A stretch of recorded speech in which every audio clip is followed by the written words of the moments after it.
already kind of reached into it and started to pick up this adamantine scepter. And in that moment, her jaw just kind of like drops down.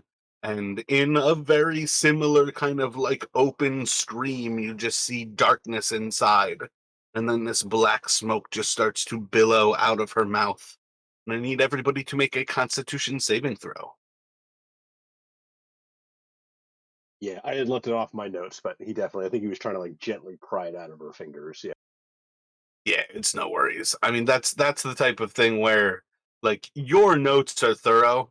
Never like I don't want to stop you from doing so thorough of notes, but that's one of those things like you don't necessarily need all of that detail.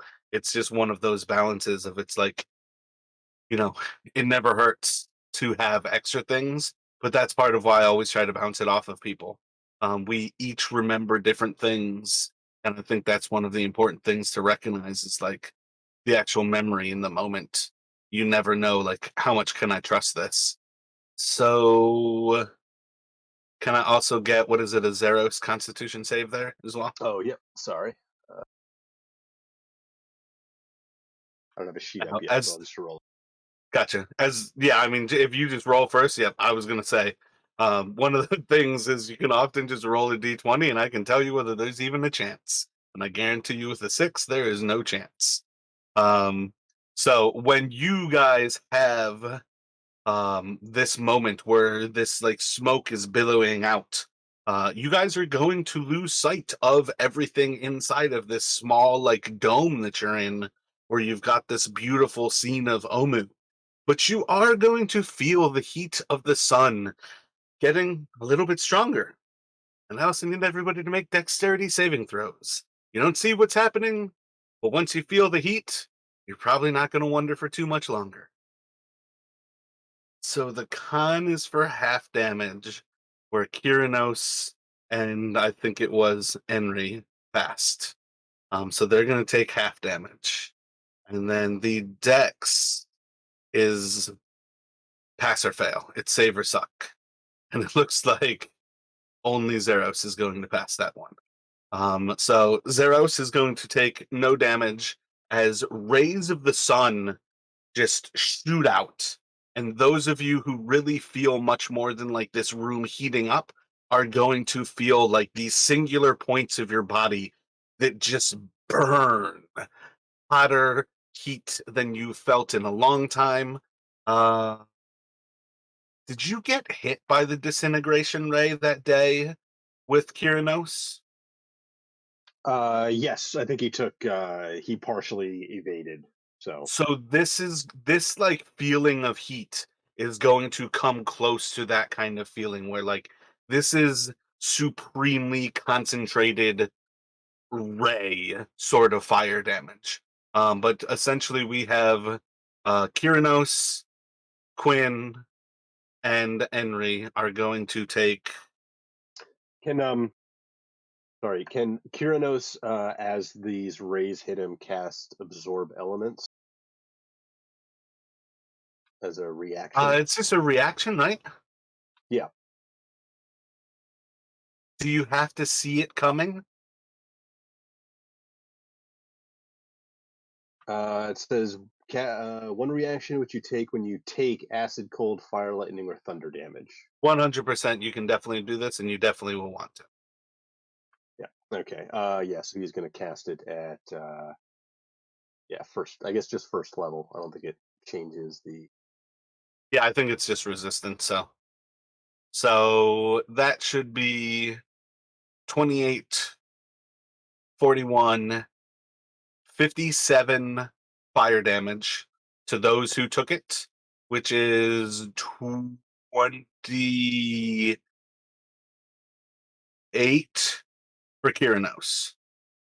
Yeah, he's down or dead if this is like that brings him to Uh, zero. Gotcha. But he passed his con save, so you will take half of. These kind of both hit at the same time, but I don't think this should be enough to kill you. But this was part of why it was like a weird spot to stop. Um, 47 will kill him. Gotcha. This is He's essentially 7d12. he's essentially -6 after the fire damage. And then, so you'll take 19 necrotic, which does nothing to Kyranos. Einri will take 19 necrotic, which where does that leave Henry? She's down. And then both Zeros and Quinn are going to take 39 necrotic. Yeah. Technically, Quinn was down from like the first. So how that be? Gotcha. But 39 won't be enough that it's going to kill her. The Zeros remain standing. I think actually. How much was the first one again? That was like, was it 40 something? The laser beam was 28, 41, 57. And then the second shot is 39. And she took that full, right? Yeah, I think both the sidekicks missed the 39, so they both took full there. Yeah, then Quinn Only is your just outright mains. dead. Wait, but She only had 29 hit points. 29 is her maximum right now? No, that's what she started with. With 57 and 39, she goes more than -60. And then that's dead. Yeah, the weird thing is this isn't necessarily the same attack. These are two different things, and that's where I kind of draw a little bit of a limit on that one. Um, because I feel this is kind of a weird thing. These are not necessarily animate objects. They're traps effectively inside of this room. I feel like one single trap has to be the thing that takes her all the way down. It just so happens that both of them are set off, that their trigger is the same thing. That sun has two different effects, one of which is one thing, one of which is something else. You guys got one of those effects by disturbing her corpse or treasure. She has the same trigger, like disturb her corpse or treasure, and that gas comes out. But it's not the same thing. So I don't think there's any reason to say that Quinn is outright dead. Um, does Zeros survive at all? Is he still standing? Yeah, because you said the deck save at which he passed was save or suck, right? So it was just he just Yep. took the Deck 39 save was necrotic. save or suck. Yep. He just took the 39 necrotic.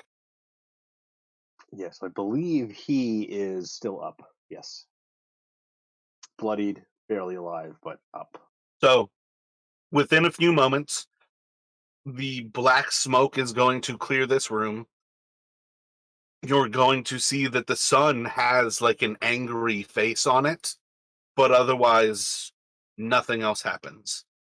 If you wanted to, you could surely attack the sun as kind of like a response, but more or less he's coming from not necessarily seeing what happened, um, having kind of dodged the beams of light. He doesn't even necessarily know that there were like these searing laser beams that have kind of fried everybody.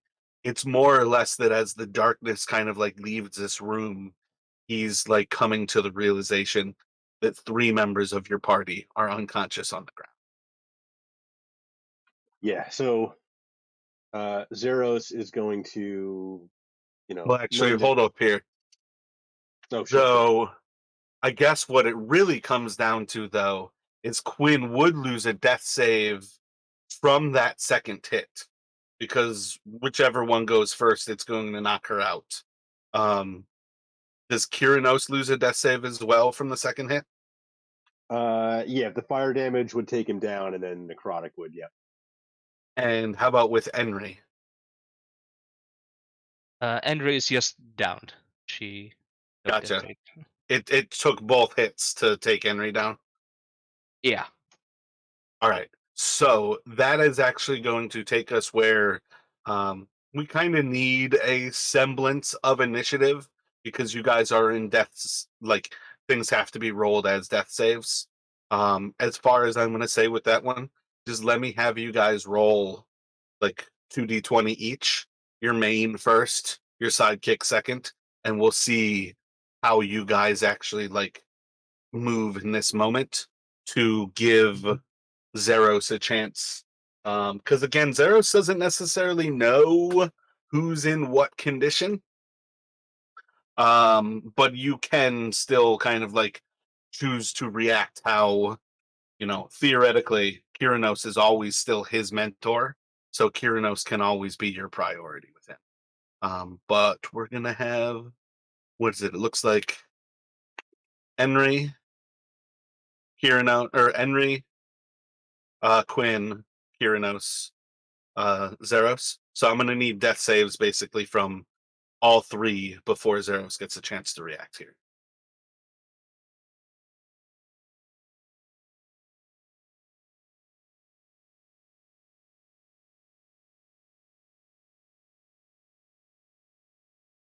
Gotcha. So Henry's good again. You're at one positive. Gotcha. Yeah, I mean, this is one of those things you see it anyways, Justin. Yeah, You guys, yeah. yeah, you guys just have to try not to play meta in this, and it's just one of those things. Like, do it to see. Like, it's as entertaining as you guys want to make it. Can you roll a death save for Quinn as well for us, Chris?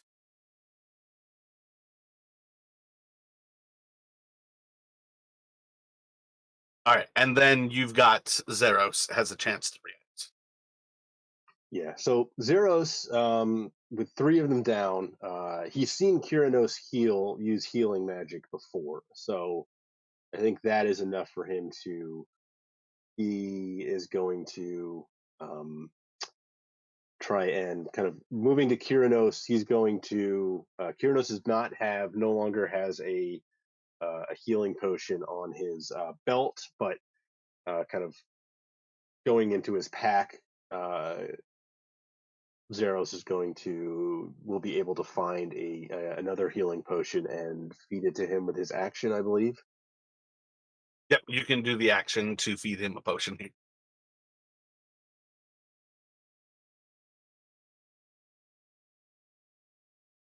Okay, so that will get Kyranos up. And then theoretically, realistically, Quinn doesn't necessarily matter as much here as theoretically Kyranos. Oh, do you have a mask heal? Or do you only have single heals? Yeah, I don't think he has anything that can do multiple. Yeah. Gotcha. So yeah, let's go just from Chris. Let me get a D20 for Henry and then a D20 for Quinn. Can I give him Ernie inspiration? I mean, technically he had inspiration if he wanted to use it. Oh, okay. Yeah, but I feel like I'll use. How was it? Did our sidekicks use our inspiration, or did they have to have their own? Yeah, technically, inspiration is yours for Chris to use, regardless of who you use it on, in the same way that your sidekicks can give you inspiration if you roll a one with them. So it's up to you if you want to use it on Quinn. She's the one that you don't want to roll a one on right now. Yeah, that's kind of why I wanted to save that inspiration for her. Gotcha. So So you can roll with hers with advantage. Just roll 2d20. Solid time to choose that because that would have been death. And then this basically will go back around to Kyranos here. You can use a healing spell on one of them if you would like. Yeah, Kyranos is going to move to Ernie and cast. Going to cast a third level Cure Wounds.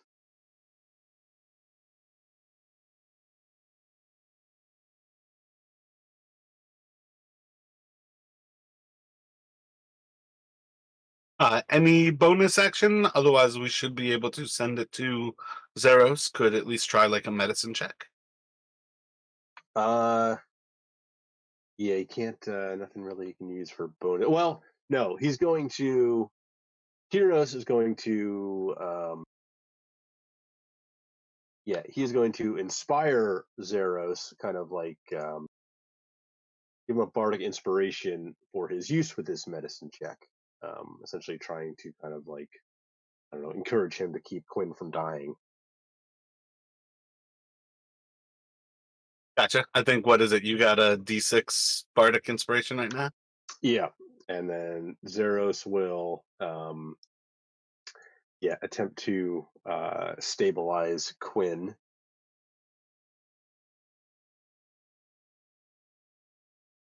Get a 10 plus. Oh no, that's a fail. Even if he gets a 6 on the bardic inspiration die. Yeah, you can give Chris inspiration back, so both of you should be inspired again with that one, though. Oh, yeah, yeah, because Chris didn't roll. I don't know. That's a weird one. If you roll with advantage and you roll a 1 on one of the dice, is that still rolling a 1? I like the idea that it is not, that you have to actually fail to get it. But you both should be inspired here. And it's going to come back around to Henry. Can you do anything to help Quinn as you come to consciousness and see two friends over you, but your friend Quinn is still unconscious on the ground beside you? Yeah, might live to regret this, but I am going to use the potion I found in the, oh, what was it? In Ninang's tomb. The Nang Nang's potion? yeah. It, Well, you can't crit her, but it definitely is a poison potion. It is going to do another death save to her. So,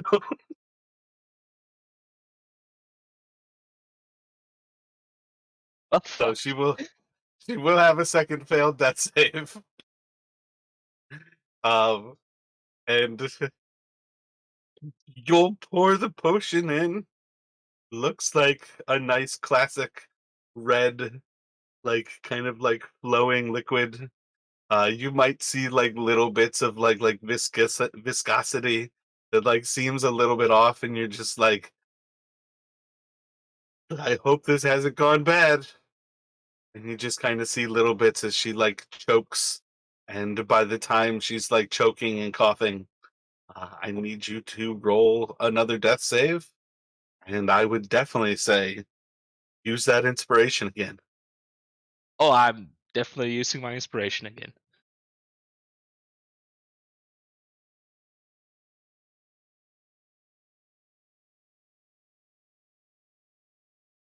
And that is going to be the end of Quinn.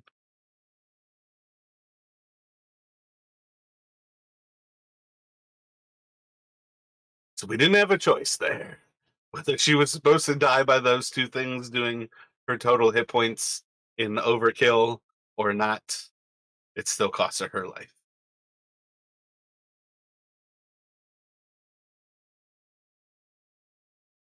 But other than your friend expiring from these traps, that uh, it's not like a quarterstaff. That scepter that you drew from the tomb, you would have like picked up enough from her hand and dropped it onto the ground.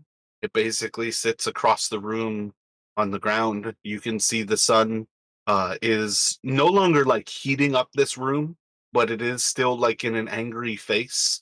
And you can just kind of see like there's this still now beautiful scene of Omu around you, but it feels different in here, both as you all mourn and as well as that sun overhead is no longer like warming this room. It's already starting to cool down and kind of come to these like uh subterranean like static temperatures.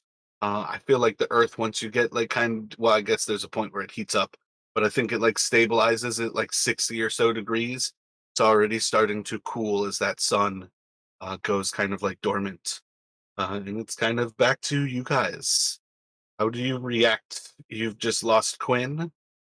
You have the corpse of Napaka right next to you. You've drawn her scepter. What kind of thoughts do you all have? Yeah, I think Kyranos is shouting for Zeros and Ernie to get out, maybe drag Quinn out. But even after this has happened, he's looking towards the scepter that he's dropped on the ground,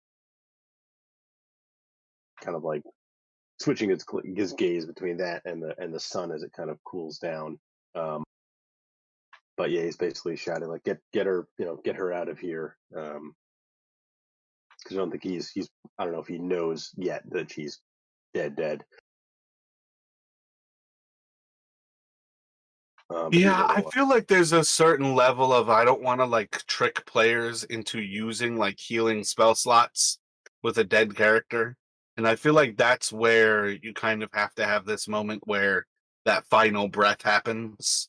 Um, Something that makes it more or less clear to you that like she's beyond magical means at this point. but I think Zeros will start kind of obeying that order and trying to drag Quinn back into the other room. As Gotcha. Zeros, So this hall is where you kind of like came in and the door was like cracked behind one of these wooden figures that's kind of dressed in that same like hornet outfit and they kind of have that spear. So there's a certain sense of you're like squeezing by one of these statues. But it's still the type of thing that you can definitely manage to basically drag her corpse out and back into that main room. Again, this room itself already kind of has like stench of death sort of things happening to it. There's almost like an immediate kind of like different feel as you start to get out there where like this room, even as the other place like cools down, even what happens has happened. This is like the least wholesome room you've ever been in. That room feels like paradise and you just had a friend die in it. And you might even see like one of these skeleton or one of these creatures that has its mouth and eyes sewn shut is already starting to paint a new mural, and you can already see like this woman screaming and a laser beam of like red light is like piercing through her throat, and it's just kind of like the outlines of this character.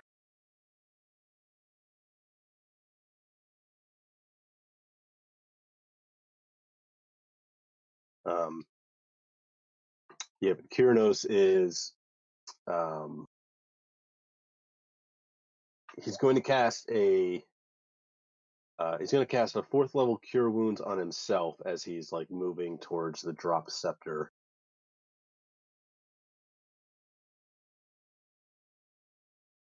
Excellent. Oof. Uh,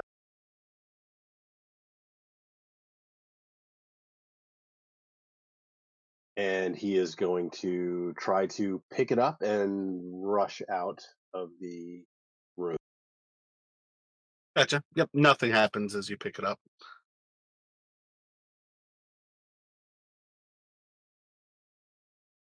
Let's see. Weighs like 5 pounds. I don't think that's terribly heavy. Certainly wouldn't be anything heavy for you at your current strength. But it's got like a really nice balance to it. Um, Pretty solid club right there, or scepter. Um,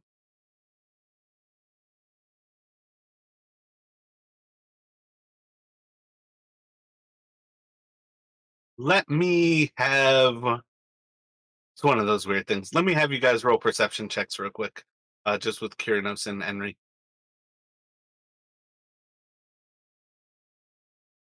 Yeah, you're not gonna beat Henry there. Yeah. Henry, as you kind of like step out into this area, you're definitely going to have like a double take where you notice the scepter that sits across this throne and overlooks this like inset flooring is the same scepter that Kyrinos is currently carrying. Yeah, she'll point that out to him as well. Yes. Oh, probably found the Iron Scepter's twin, at least.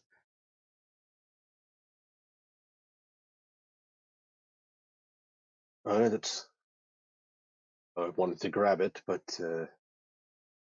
I'm sorry it cost us your or it cost us Quinn. Not sure what to do with it. Which one's the twin and which one's the?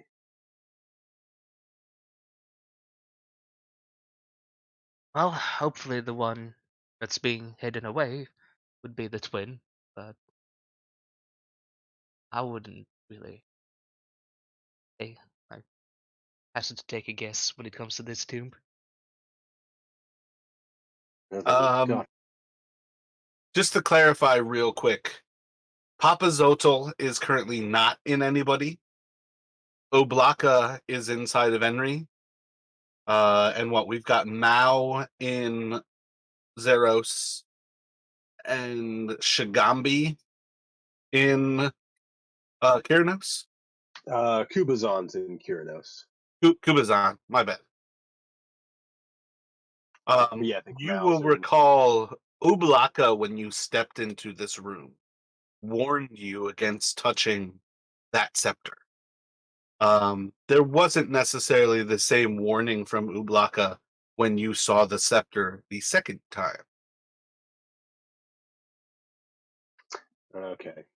Yeah, so unless we found the right one. We need to figure out what to do with it. What we'll need it for. Yeah, well, maybe there's a throne in another room where we can that scepter.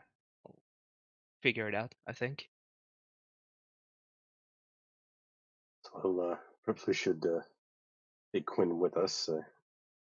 Seems unkind to leave her in a place such as this, kind of gesturing around at the horrific kind of murals and amidst the stench and all that.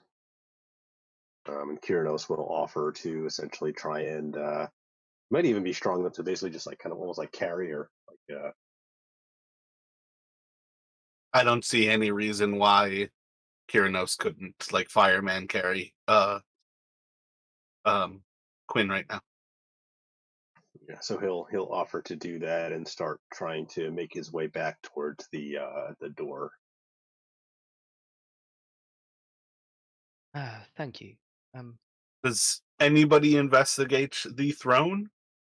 My bad, Chris.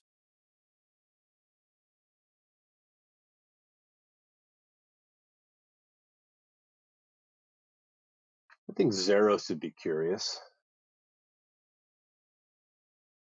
He's doesn't want to touch the scepter, but so he might avoid actually touching the throne, but he might move to kind of inspect it or just look at it, study it. Gotcha. So like a close look, but he is avoiding touching anything. Yeah, yeah. Roll a perception for me. Or really just roll a d20 for me. Oh wait a second, we created it. Yeah. Um He'll probably notice enough that there's like a minotaur head that kind of like sits atop the throne. This is like actual flesh that's like drawn across all of these humanoid bones. On closer inspection, I don't know if we ever talked about your guys' like red flags on things, but these are children's skulls. These are not adult skulls. These are Omawan children that build up the throne. Um, this is one of the most horrific things that you will ever see in your life. And there is nothing for it other than it is absolutely abhorrent. Yeah, so kind of as that realization hits Zeros, he will quickly back away and just be like looking to the others, like just like let's get out of here. Um, I think he was around. Yeah, he was around. He would have been around when Jarek and the others. Because I think we saw images when we visited Mbala above of at the end, like essentially the Omawans sacrificing their own children, trying to appease, I guess maybe their gods, and he's wondering if this has, I don't know, maybe this is related, but he kind of seeing that he's just kind of urging the others. So yes, let's just get out of here as quickly as we can. Roll another d20 for me.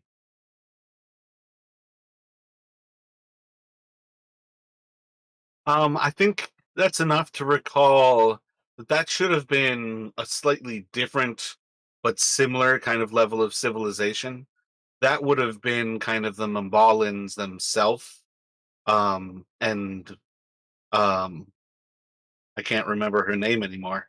Um, the person you all hired to travel with you. Oh, Eku. It Yeah. was yeah, Echo. It was like her kind of like family line almost of what happened in Mumbala and how they like slowly like rose to power and almost were self-consuming in their like living sacrifices. Um this place throughout this tomb you all would have the motif and recognition that like just as much in the top floor where I said it a lot more, there are human skulls and bones building the walls in this place, very much like the catacombs of Paris, France, where there's hundreds of millions of people who have been entombed. This whole place is essentially like an insult to the Omawan people in that they are all buried in this place. Um, so there's definitely kind of like an interplay there, but not necessarily the full connection of the same thing that Eku went through. She would have been kind of almost ancient compared to like the fall of Omu, Okay.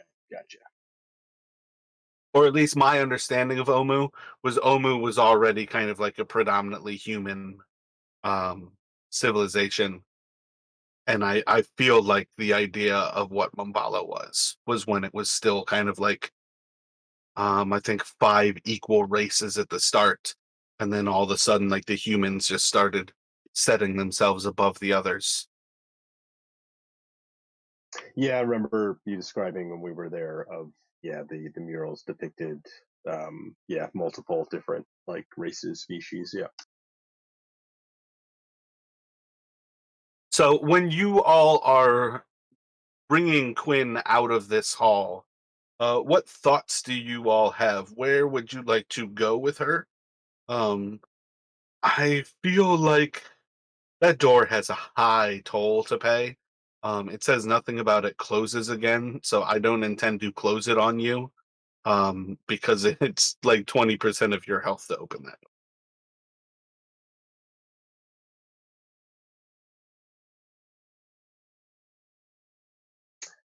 Yeah. I mean, the only we could I guess try to bring her back up into the to the prior level and essentially uh, put her in one of the in like one of the crawlways to maybe try to protect her from being turned into similarly for what we did with Taryn, find some way to try to protect her from being kind of turned into one of those um, fleshy things.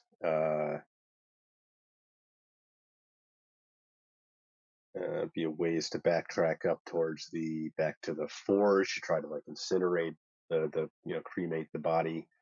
Um, but Kiernos feels a little bit bad that it was kind of his fault that she's dead, so he's willing to do that if that's what the others would prefer, or if Ernie has any other ideas about what he'd like kind of as her final resting place.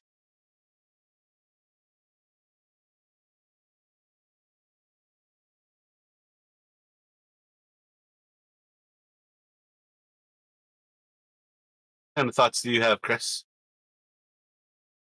Yeah, I'm kind of thinking, but yeah, probably just basically anywhere where they can't get her body to make another flesh golem. So if we put her like in the the trap room with the floors that moved, where we found the last crystal eye, that crawl away, maybe. Yeah, like I guess, like, yeah, try to lay her down on top of the pressure plate so that it kind of takes her, and then kind of leave her there. Yeah, but the thing is just how would we get her out there though without being there ourselves?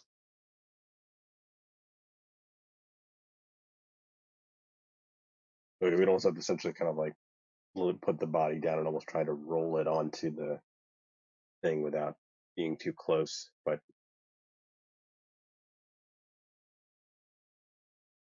Oh, here's an idea. Might work. I don't know. But like put it like in a sitting position next to it. Go back and like push it with a mage hand so it falls back on the trap. the mage hand wouldn't have enough strength to kind of push a body.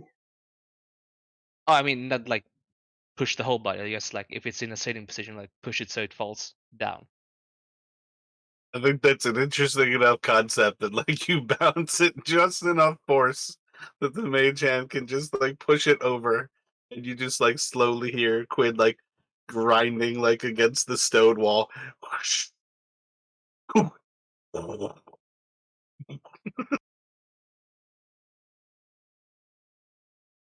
If you guys would like to entomb her in that trap, let me just have the two of you roll.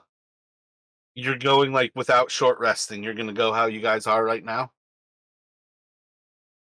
Yeah, I think yeah, and then maybe try to rest after we've kind of accomplished that. Is Kiranos is thinking? Yeah, that So is fine to me as well. I think I'm gonna just do it like classic encounters, and I'm just gonna have you guys roll for a total of two random encounters. Let me have each of you roll a d20. These are ones where it's not looking for rolling ones. This is don't roll high. All right. So yeah, I would say you all can. You're going to the main staircase here, heading back up. I think we determined I kind of moved the lines because this is a different map. Um, Going up kind of the south side of that room with those four gargoyles, heading back up into the like creepy purple mycelial growths that watch you as you walk around, and you guys can walk down to the south, uh, head off into the kind of like waterway. I, when you take I don't think there's any reason to think there's anything weird about the trident time. She's technically an object at this point. So you guys can each grab your trident. I think pass a trident through. I'm not sure if you guys just are holding on to the tridents at this point. You've gone through there so much. But you can make your way to the other side where you have the shorter crawl space. Cross at the final like stork on the top right, like the northeast of this map. You guys can crawl in there, set her down. Is there anything you would like to take from Quinn prior to entombing her within this trap? Yes, I think as we're going through the water, just to be safe, Kiranos might essentially almost like grab an extra spare trident, um, almost like put it in like Quinn's hand and kind of hold it closed if rigor mortis hasn't already So set you in. walk through with two.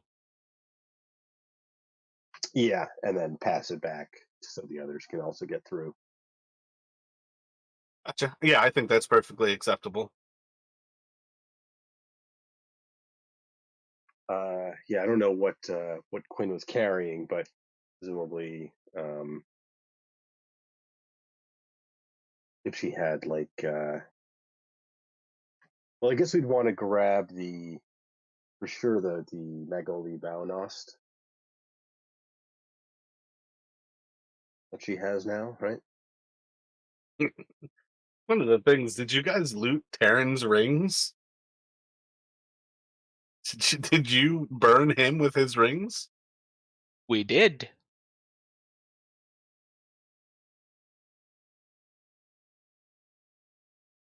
Would they have burned, or would they essentially be like the one ring that gets left behind after everything else is like turned Oh to no, those dust? those things are all artifacts. Those things are next to impossible to destroy. All of those weapons that I created for you guys, those were meant to be artifact level, impossible to destroy items. Those rings, basically, that furnace is essentially perpetually on. Those rings are never going to be. I mean, you would have to basically be a fire elemental to find those rings. And I don't know what a fire elemental would care about them for. But yeah, those things are like perpetually in like a magma pit. But yeah, you can definitely take the hilt of Magolibonost. Um, did she have anything else of value that you wanted to take from her, Chris?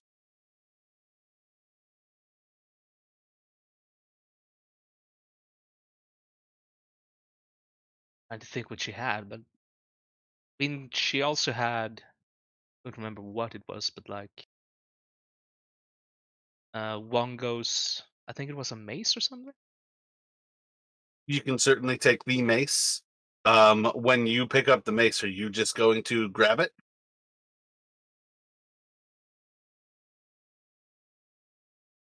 Yeah, why not? I'm just going to grab it. I need you to roll a die. On an odd, you retain Obalaka. On an even, you are going to get consumed by Wango. So Obalaka will leave you, and you will gain Wango's presence. And now you have that stun ability. Remember, I've got these set up as features and traits. So if you go down into features and traits and scroll to the bottom, you should be able to click manage feats and then scroll down to where you see Spirit of Wango and add the Spirit of Wango.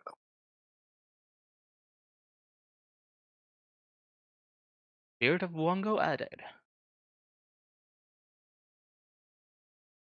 and Spirit of Ubulaka deleted.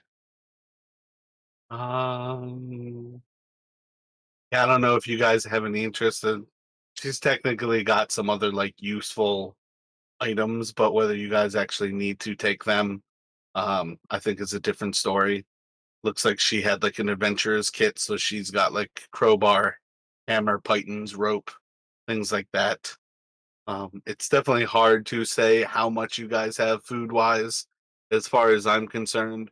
You guys are probably starting to stretch your rations, trying to eat like once a day, so you're not actually like starving, but you're also perpetually hungry, kind of thing, because you want to see and prolong as much as possible.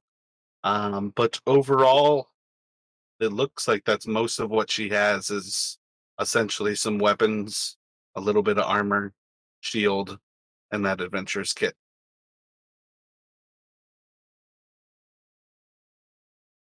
Yeah, so I was saying, like, if she was carrying like any rope, take that. Um, So uh, you could take another 50 foot of hempen rope.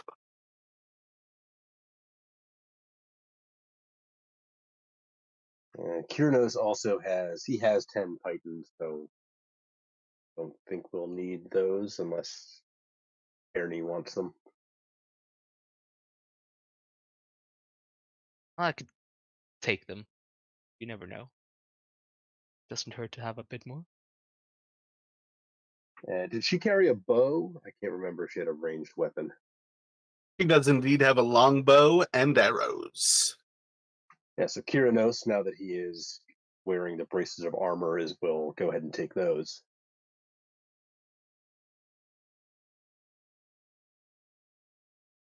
So theoretically, if you guys are all set, you have her kind of prepared.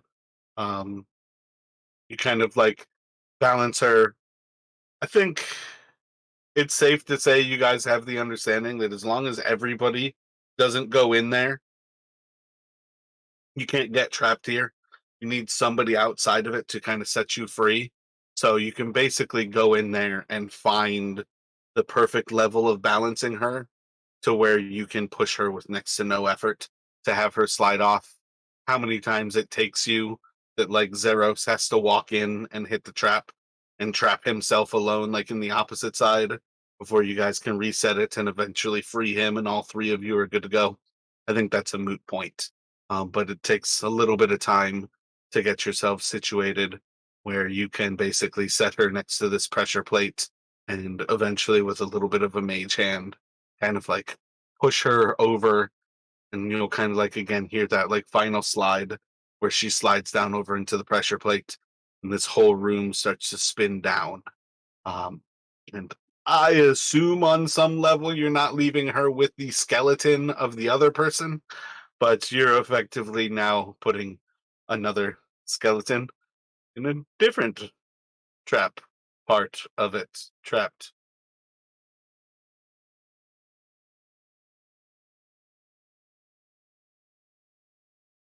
When you guys kind of finish with that, are you going to rest in the crawl space still?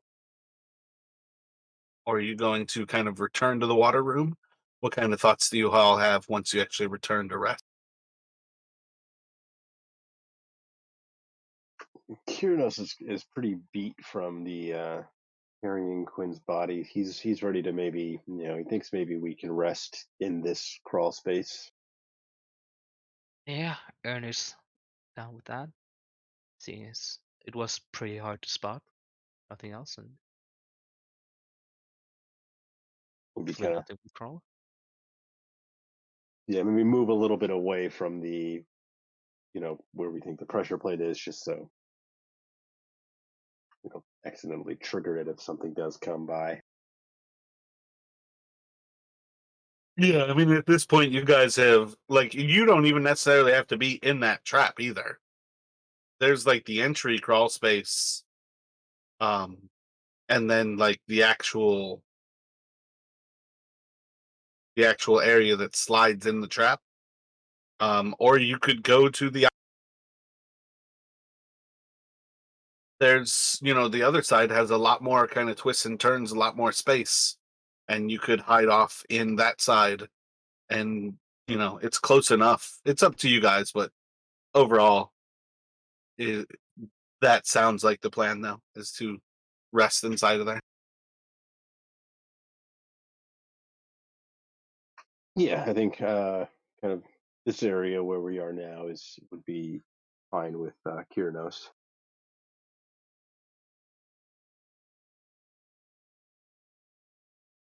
Einri, let me get a perception check from you here.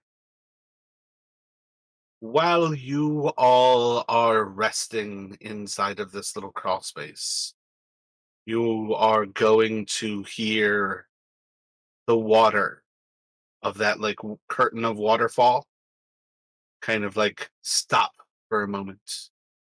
And there's a little bit of silence, and then you hear footsteps kind of splashing on this side of the curtain. Any thoughts?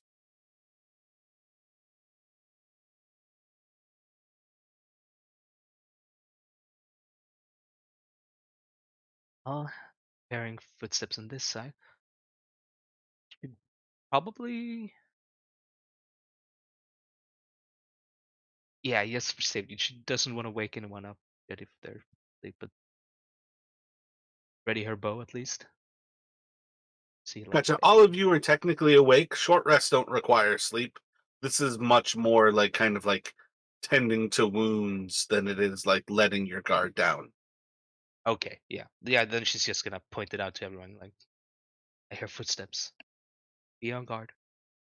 She'll ready like an arrow, just in case something pops in.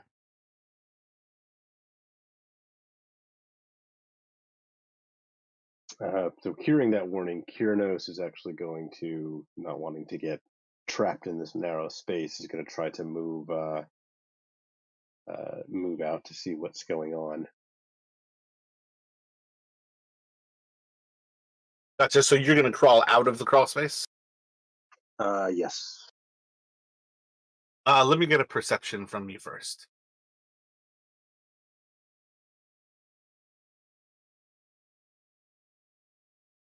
When you get up to the edge of the crawl space, and you're kind of like approaching that point where you're like first kind of like getting to like move like the kind of like stone grate that blocks it, kind of like are going to see as some of these large heavy boots kind of start to walk almost directly in front of you. There's one of those uh like amalgamation creatures that are made from the dead in this place, and it's like walking down this hallway and seems to be heading almost towards like what is that, Esian's tomb, kind of heading off to that northwest. Okay, so in that case, he's going to. In that case, Kyrnos, I think, will he'll hold where he is, see if it passes by, kind of gripping his staff kind of tightly, but not jumping out to make himself known. Even though Kubazan probably wants him to, but When it gets to the corner of that room, it's going to stop. I need everybody to roll initiative as it turns around and looks directly at you.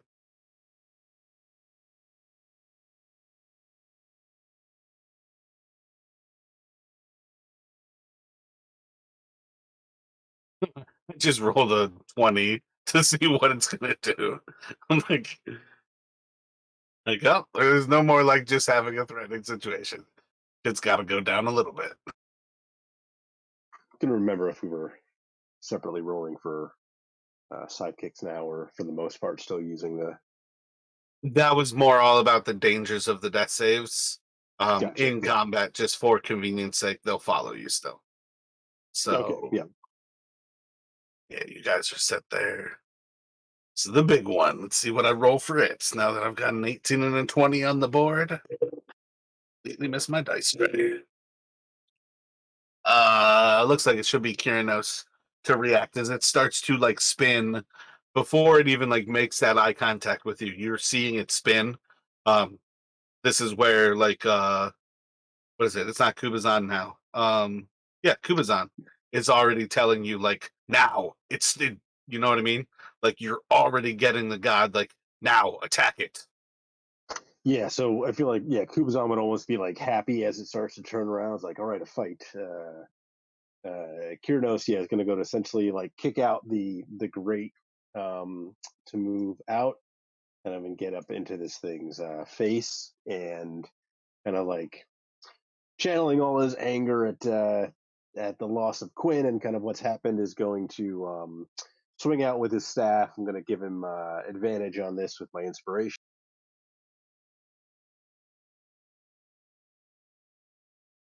So always forget that.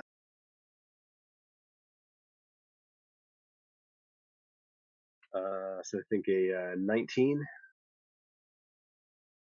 19's a solid hit.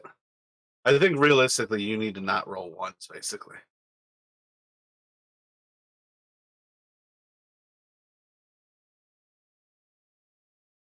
I am going to pump 2 charges.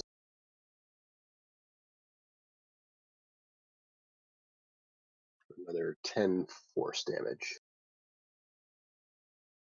And Zeros is kind of seeing Kyrnos run out, is going to kind of follow suit and then kind of back away along the wall here and attempt to sink a couple of Eldritch Blasts into the creature. Excellent. First one's going to miss. Second one's going to hit for another 12.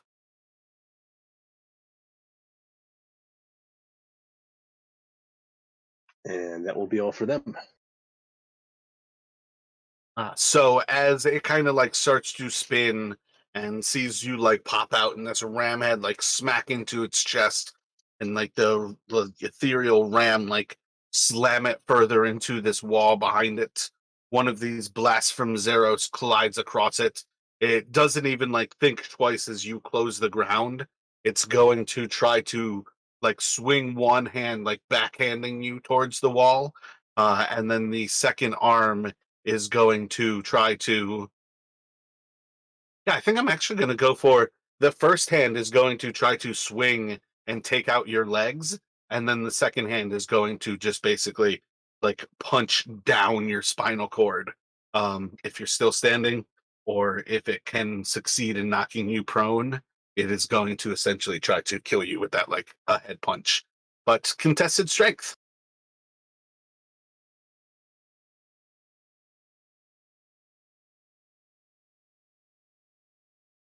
Feel like at some point I should get this because as much as I want to say that they should recognize that you're strong as fuck, I really do think there should be a chance where I can actually knock you prone with one of these things and get that punch. But yeah, it will fail to knock you prone as it tries to grapple you. And then it's just going to swing out with this one and try to punch into you. 14 to hit, Yes, that hits. and that's going to do 11 bludgeoning damage to you. All So, right. Heinrich, you've seen the others like stepping out of this tunnel. Where you're at there, you don't really have a sight on this. I'd say in the long run with the longbow, you can't really shoot from inside of there.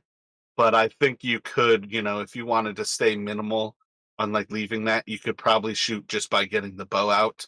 But in the long run, you kind of need to get out of that space to get a bow shot on this thing. Yeah. Well, seeing the others leave, she will follow. So, see. Yeah, she should be able to get out there, right? Yeah, it's not difficult terrain. Yeah.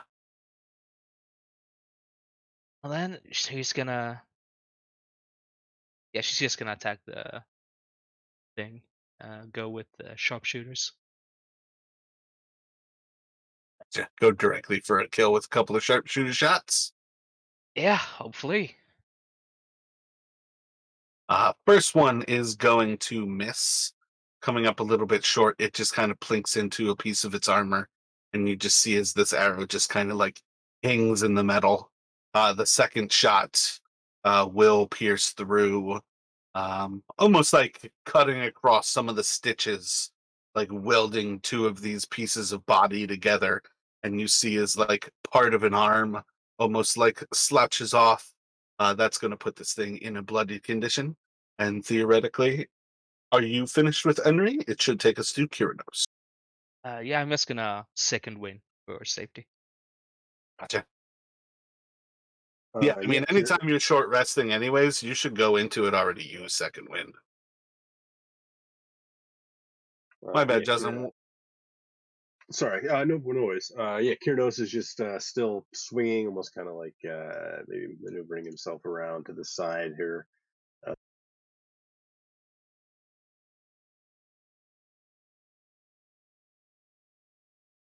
and I think he he will cast it's the healing word on him. Are you Yeah, doing any of the force damage with this? not this time. No. Gotcha.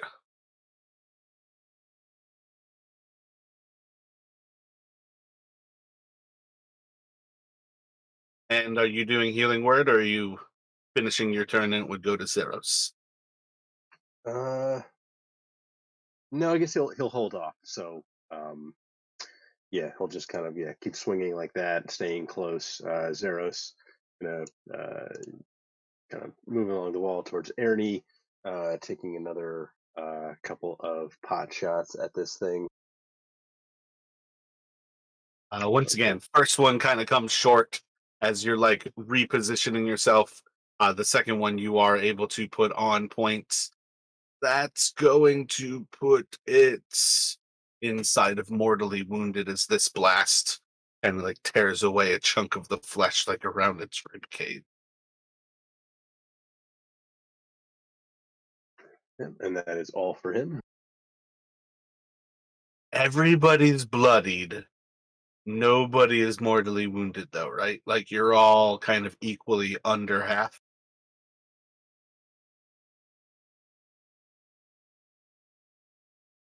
Yep. Yeah, I burn mean, is bloody. Or yeah, bloody. No, no, Kiranos you're and good. Zeros are close to, fairly close to being. Um, Yeah, it's not doing a check though. Like that's part of why I like the mortally wounded is like it screams kill me. So yeah, I'm doing this. Okay, excellent. And then we're going for roll a six. Nope. Ah, yeah, doesn't have to leave your space. It is going to try to move over and go for the um.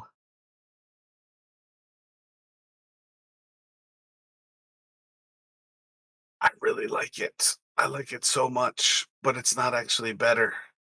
I hit you guys so well. I think I'm gonna try to clip out Einri and try to knock you prone as well. Contested strength or acrobatics, please.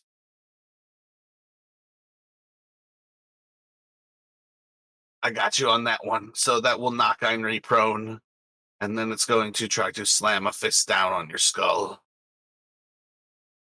Uh, 21's definitely a hit. And it's going to do 16 points of bludgeoning damage as it smashes into you. And then that's going to take us to Henry. From the ground, you want to kill it at disadvantage, but kill it in the best way possible at your weakest.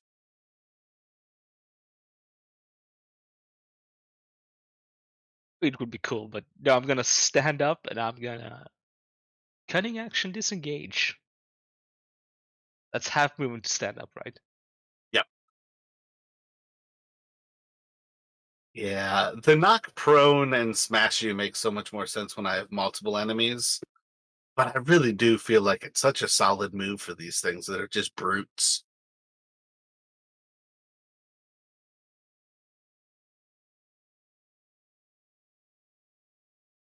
Yeah, then I'm just gonna yeah, sharpshooter it again. Oh, my bad. Technically, this thing's mortally wounded. It's one of those things. Yeah, you're gonna kill it. It's like that. But my bad.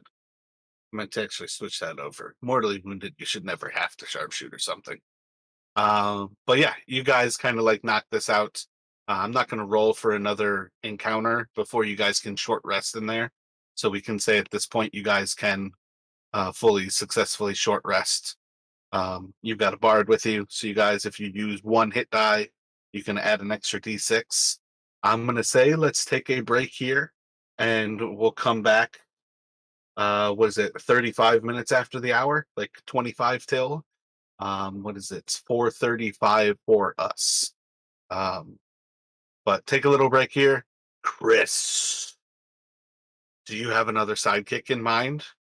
Now that Quinn has moved on to another realm, um, maybe consider who you might want to bring in, which would include name, class, not so important, but still kind of keep in mind like a subclass.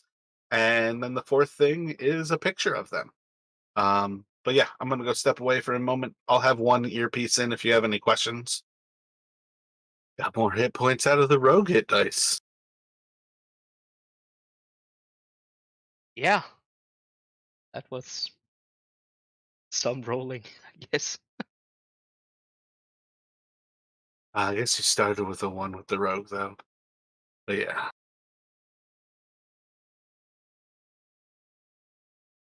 Do you have any thoughts on a sidekick right now, Chris? I'm kind of thinking, like, not really sure. Been thinking about making a paladin for a while, but I think that could work. Trying to think how I would do it though.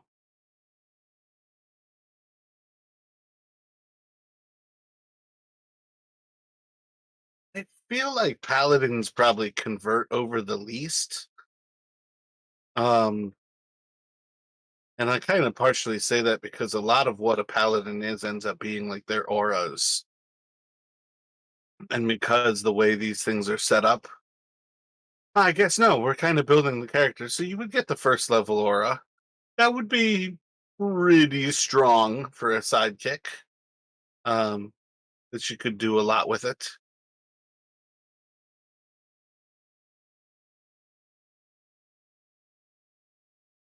Yeah, and I mean, like, I feel like a paladin would make sense down here, like being sent out to help with this undead curse and everything.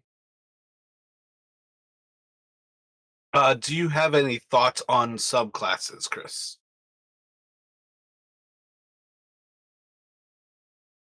For paladin, or Yeah. From my perspective, I would say Oath of Redemption and Oath of the Watchers. I would say no to. And that's mostly because they have counterspell. Oh, counterspell is above what you would get anyway. Yeah, I think in the long run, I don't necessarily care what you take. I'm just not trying to have you um, get counterspell, but they shouldn't ever go over level 7 to get that level 9 ability. Um, and that's mostly because, like, as long as you guys don't counterspell, I won't use counterspell with enemies. Um, and that's just one of those things. I feel like Wizards of the Coast put counterspell in because of Magic the Gathering. oh, okay. Yeah, I was actually thinking Oath of Devotion. Uh, I'm just gonna ask as well. How do you feel about the additional features for paladin, like the additional paladin spells and harness divine power? You know, they are. The harness divine power is the one that can, uh, as a bonus action, you can regain one expended spell slot at level which can be no higher than half your proficiency, and that's like one channel divinity use. Yeah, they're effectively the Tashas, right? That's what it is. Yeah, I think. Yeah, as far as I'm concerned, those um, Tasha's modifiers, I'm okay with because they help all of the classes. Um, and it's just one of those things. Like I hate Tasha's overall because of power creep, because of their greed, not because I don't think the things are cool.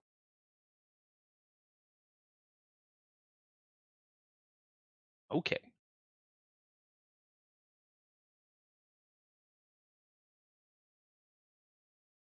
because then I But think at least I have one character made here. I think done. gotcha. Um, ooh, yeah, I don't know if you can join the campaign with them, but that's fine. If you just have it for yourself. Because I'm not even sure how much longer I'm going to be sharing campaigns. Because I don't necessarily have the intention. Actually, I meant to talk to you guys about this earlier. But one of the things I wanted to talk about was just as I have less and less games, it makes less and less sense to be spending a lot of money with Wizards of the Coast. And they are getting closer and closer to like microtransactions as far as they do things. One of the things I wanted to actually ask you guys is how much you care about using D&D Beyond versus like other styles of setting everything up. But that is a thought for another time. But at present, if you've created the other character, that's fine. I just don't have access to it because I don't think you can join my campaign twice. Part of I think how you guys could see Quinn and Zeros was that I made them and like didn't assign them to you. Think maybe I can like create him as an unsigned character and just like view him like I did with Quinn. You already do that though? I thought you said you already created them though. Yeah, but I'm only creating him like on my own. But I think if I do it on the campaign, I can. have him like I had Quinn. Gotcha. Otherwise, I might be able to like deactivate Einrey for a moment, and you could potentially do it like that as well. Yeah, that should work. Because then I could just like put him into the campaign and then, well, unclaim him All and right. then claim. So I just deactivated Einrey. I'll send you the link in a second here on Discord. If you click that link, it should ask you. Oh yeah, I already see it there. I might not have even needed to deactivate Einrey at all.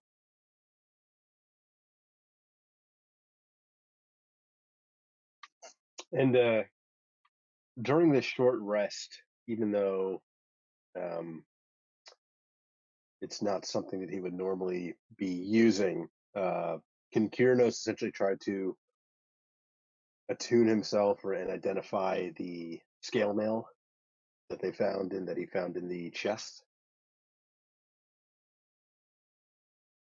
Yeah, that was in the chest at the bottom of the golem The, pit. yeah.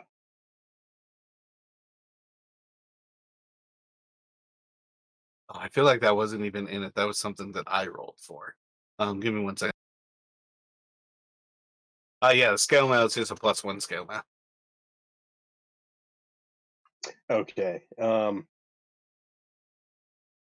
Yeah. So in that case, then he probably um, he'd be trying to kind of like make it work and maybe trying to cast a couple cantrips as like tests. But once he realized that um, and he couldn't figure it out, he'd probably take it off um, and stow it,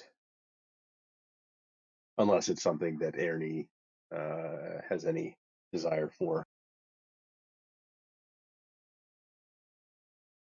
Yeah, so the weird thing is like you guys don't have to suffer through the heat that should make like I mean, for instance, like with your paladin, Chris, it's the same idea where on some level you should contemplate making them like a dexterity based character because heavy armor is horrendous in Chalt. But inside of this temple, there is the difference of it's no longer obscenely hot. So there is kind of a two-factor level of that. Um, so you can kind of play that how you would like. We're getting close to where everything really matters, and at this point, it's just a question of can we get to the end kind of thing. So decide how you would like to do that. If you keep to the continuity of that this paladin has traveled across Chalt, I would definitely try to suggest that you look into building them as a dexterity based. I think light armor was the only one that doesn't have a negative. I'm pretty sure even medium armors had a negative traveling in those temperatures. Okay, I mean, I was thinking like going more dex and charisma on the paladin as well, like not focusing strength, but more like dexterity and Yeah, charisma. I mean, I'm a huge dexterity based everything I do because dexterity and constitution are huge for every character. It's really hard to build a strength based character because then you want strength, constitution, and dexterity. And paladins have it worse than everybody because they want all four of those stats to be strong. So if you can build a dexterity based paladin, that is great because it allows you to get rid of strength as a priority. And you basically will focus on, something like a rapier essentially. Um, Having like a strong one-handed weapon and potentially your shield or like two one-handed weapons and multi-attack. Yeah, then can I, like, if I put like starter equipment, the only thing I can choose for armor is chainmail. But could I go like studded leather on instead, or just leather? Yeah, 100%. I'm not sure. Did it get made or what happened here? Oh, I saw him for a second there. Yep, under unassigned characters, I see Einharger's character, level 1 paladin though right now. Yeah, okay. If I click in on him, then it comes up as a paladin level 7. I haven't rolled hit points for him yet though. As far as I had them set up, they're still meant to be basic characters. I gave them averages, um, to just put them Oh, at average. yeah. Then I'll do that.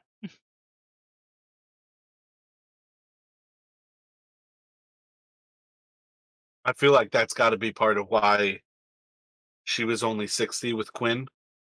Um, and I don't know what Zeros is at, but I feel like it's kind of that same thing where average puts them at a little bit different of a situation.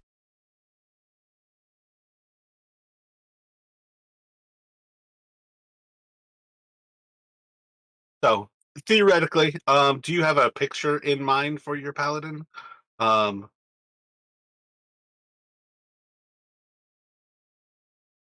I haven't really found a picture yet. I'm just trying to quickly scroll see if I can find something. there's now a Hauser character under allies in Roll20. So I think it's safe for us to kind of jump back in. Far as things go, kind of return us, kind of heading out of that area after fighting that creature, after taking your rest back inside of that little sheltered crawl space.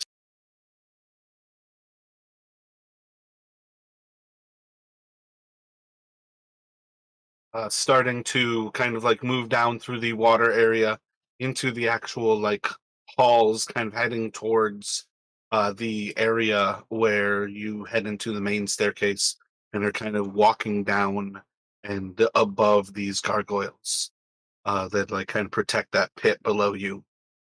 Uh, and I would like perception checks from um, Henry and Kiernos, please, as you guys are kind of walking into the main staircase.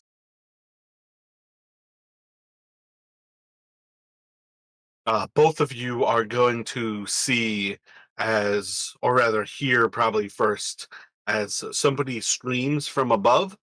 You are going to basically watch as somebody starts to fall, and I need a dexterity saving throw if you would like to try to grab onto this person and try to prevent them from falling into the ground below you. Yeah, like that. Let's see. Kiranos, are you going to try to grab onto them as well? Oh, sure. Yeah. Yeah. I wasn't sure if it was just one of us. Yeah. Kiranos will also try. Nope. All right, so Kiranos kind of like jumps out a little bit like slow to reach out for this person. Einri, I want you to do a strength check to see if you can maintain a grip on them as you get like one hand into theirs.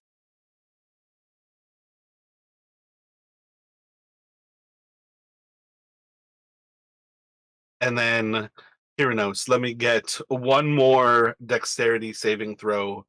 Actually, no, let me get a dexterity check from Kiranos and a dexterity saving throw from Einri.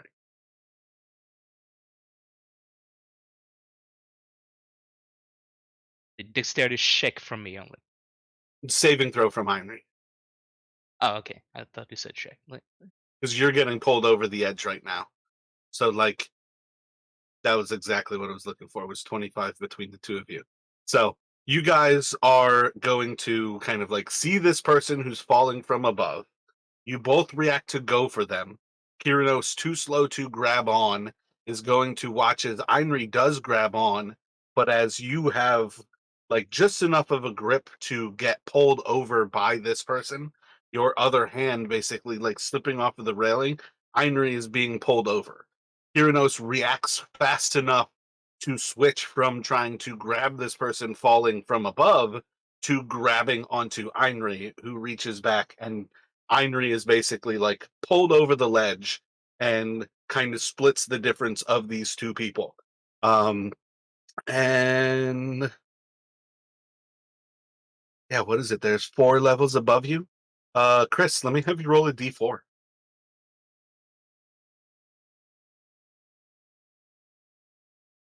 And We're gonna go for, oh, what is it? Two each level, so 60.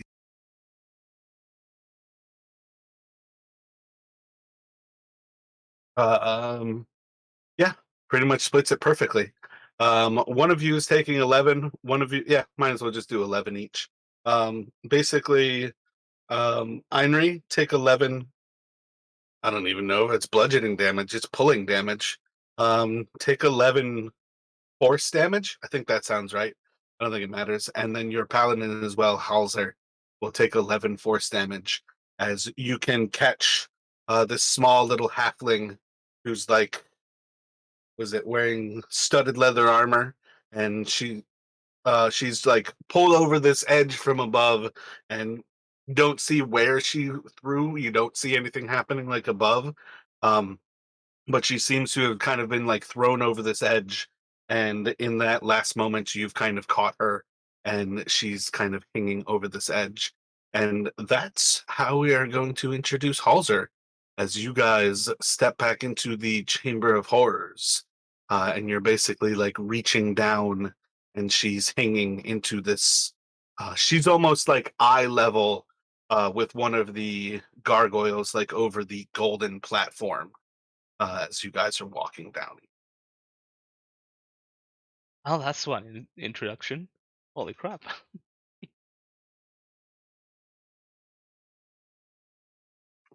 Uranus is kind of trying to help him hold the pair of them back up onto safer ground, and well, I see you to drop in.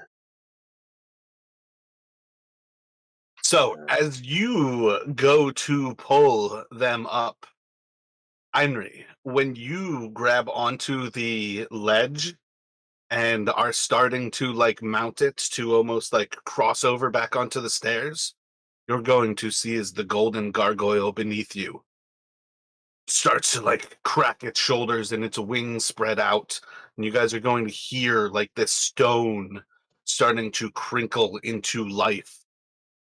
I need you guys to roll initiative. I have a feeling it's going to start with Einri, but I don't know for sure yet. Give me 1 second. My bad. I rolled high enough where it's close. So this is the weird level of I'm trying to start this a little bit early, to like zero into.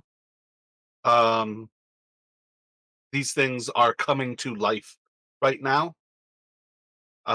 You all have passed through this staircase before, but like in particular, and again, this is kind of leaning into Einri's high passive perception. It's like this moment where you're climbing back over onto the stairs is the precise moment when this thing's like stone becomes muscle, and you're starting to recognize that like these four gargoyles are like turning into living creatures as you are crossing over, like from inside of that room into the stairs. What are you thinking here, Heinrich?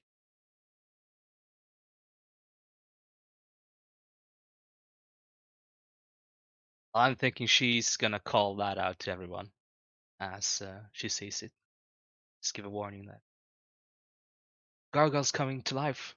Be just be ready. So, are you continuing to kind of like get yourself over and steady onto the stairs and kind of making that effort to essentially you would kind of end your turn with the action then of like pulling up Hauser onto the stairs as well? Yeah, that would be her intention. Cause stay for up on the stairs at least. Well, that's what she believes. Gotcha. So, this is a weird kind of thing of like you can get yourself up onto the stairs, you can pull her up onto the stairs, and then you need to not end your turn in the same space as her. So on some level, you need to move, that little bit to cross over either behind Zeros or south of Kyrnos there. So that's your action and your movement to get back up onto this, or like a little bit of your movement there. Do you have any other thoughts about what you'd like to do in this moment? Otherwise, you can take it to Halzer. This is meant to be that harsh like introduction of you still don't know who this person is. You did probably just save their life, but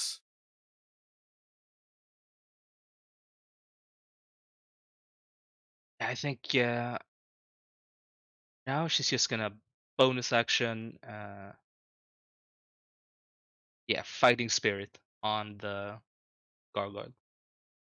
Give myself advantage on all attack rolls. No, wait, that's wrong. I'm not doing that. I'm gonna second wind.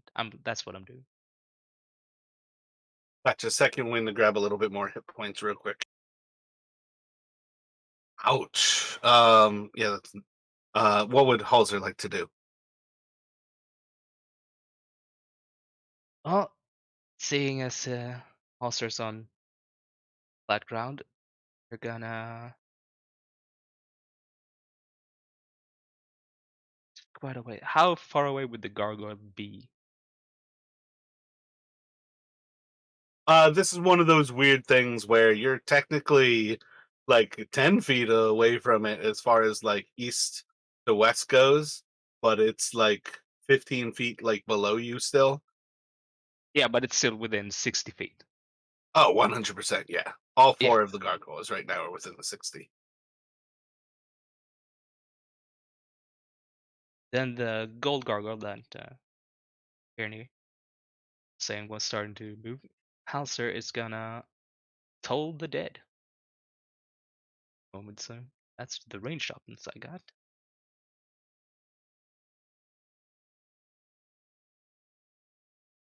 So that wisdom's not going to do me anything. It is at full hit points. So I think you're just doing d8s right now. Yeah, but still did 2d12 for some reason. Yeah, we roll that.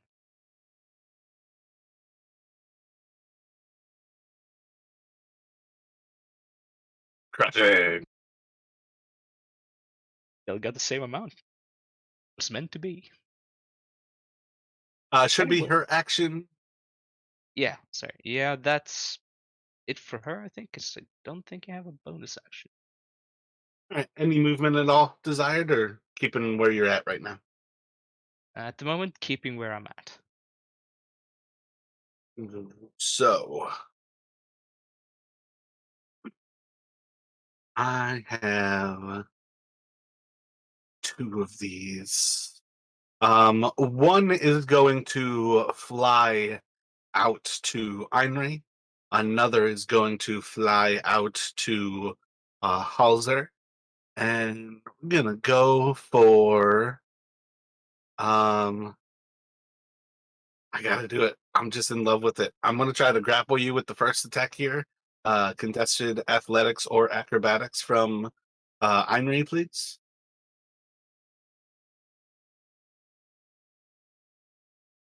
So you can keep away as it starts to like grip after you and tries to like grab onto your arms. Its next attack is going to strike out at you and try to. I'm going to do the same thing again. It's going to try to grapple you again with its like top right arm, is like its two top arms. Wait, maybe its two bottom arms are trying to grapple you. Another acrobatics or athletics. And as it's like kind of like clearly is like getting frustrated, can't grab onto you, it's going to try to bite into you. And as it tries to bite at you, it's going to throw another punch with one of its other arms. But the bite 13 is probably a miss, and it's going to try to punch you. 6 is going to be a miss as well. Um, and then on Halser, I think I'm going to do the same thing. Grapple, potential grapple, punch, bite. So contested athletics or acrobatics from Halser. I got you on that one. It's going to pick her up. Let's see. Oh wait, does that account for the aura though she has? Uh, her aura is on saving throws, isn't it? Oh right, it's only saving throws. Yeah. Yeah, so it's going to pick her up and it's going to kind of pull her over the edge. And I don't know, does it take another arm to shove you? I guess we'll go for that. It's just going to punch, bite at you, and then it's going to throw you down onto the ground. At this point, we're just like about what 12 feet above, or is this 20 something? So 20. Zeros is probably closer to the 25 above the ground. The actual pedestals are 10 feet tall that they stood on. I would say Einri is closer to, I think the mezzanine is probably 10 feet above the ground. So Einri is probably about 15. You're probably vaguely between like the 20ish. It's kind of hard to really say. But I would say there's a vagueness of like Einri's around 15ish. Zeros is probably around 25ish. But here, I'll let me mark this real quick. Just because if she's like if she's about like 20 feet, I think Kiranos is going to go ahead and, as kind of she gets thrown over the edge, would um kind of throw out an arm and cast feather fall on her. Gotcha. So yeah, when it throws her to the ground, you can definitely cast Featherfall on her, for sure. But yeah, it's going to basically like drag her over the edge. And did I roll the swing to punch? I don't think so. Yeah. So punch. Oops. Punch is going to crit, and then it's going to try to bite her before it throws her. Does a 15 hit? No, a 15 just misses. Excellent. So it's just going to get a crit with the punch, which is just going to deal 9 bludgeoning slashing damage. It's not even a punch, it's a claw attack. So it's just gonna do 9 slashing damage, and then it's gonna use like the final arms like go to throw her to the ground.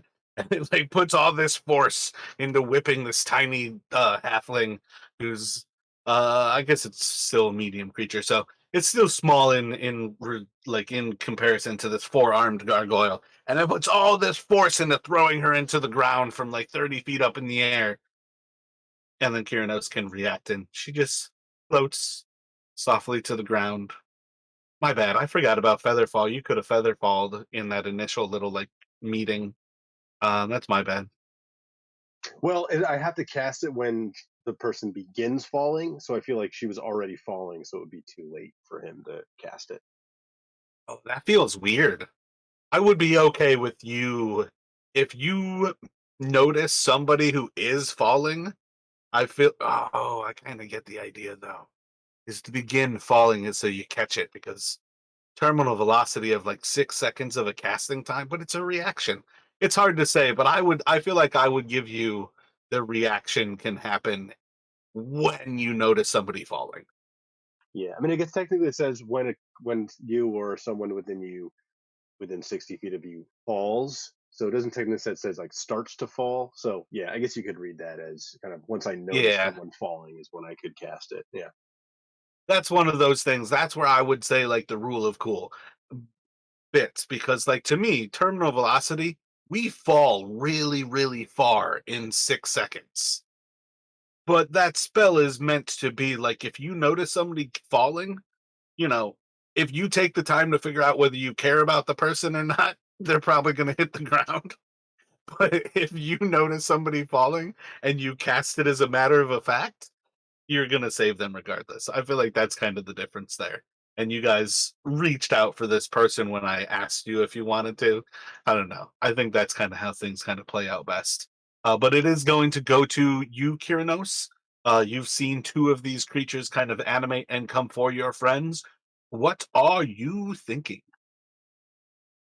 Yeah. So, and I also just like kind of the visual of Ernie trying to like reach over and want to spoil that with a feather fall. Yeah. So, Kiranos, seeing these creatures kind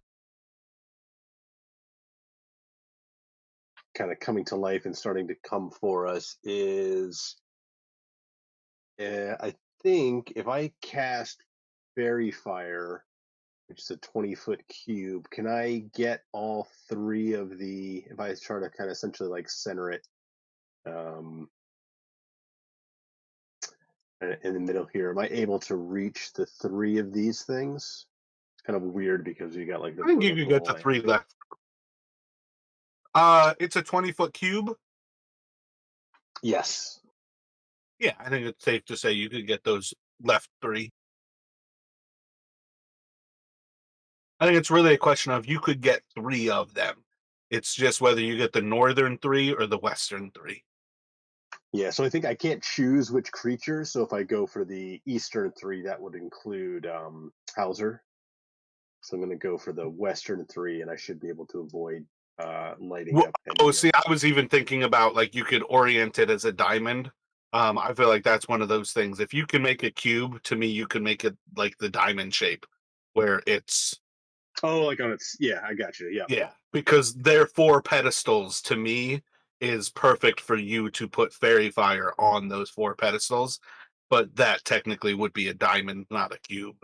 And I can kind of see that, but that's again kind of getting into the rules of I feel like it plays out best to just say, yeah, you can do that. But yeah, deck save from each of them. DC 15, not looking good.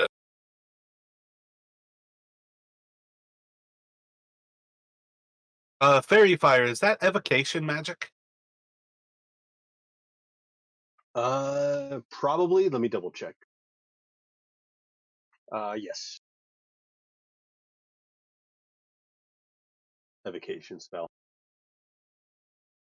Actually gonna do the one that didn't react yet at advantage, purely because technically it still looks like a false appearance.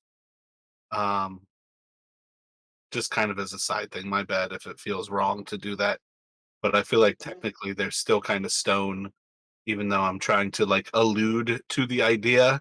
Um, We would, I was trying yeah. to give you guys clues kind of about why they're reacting at present.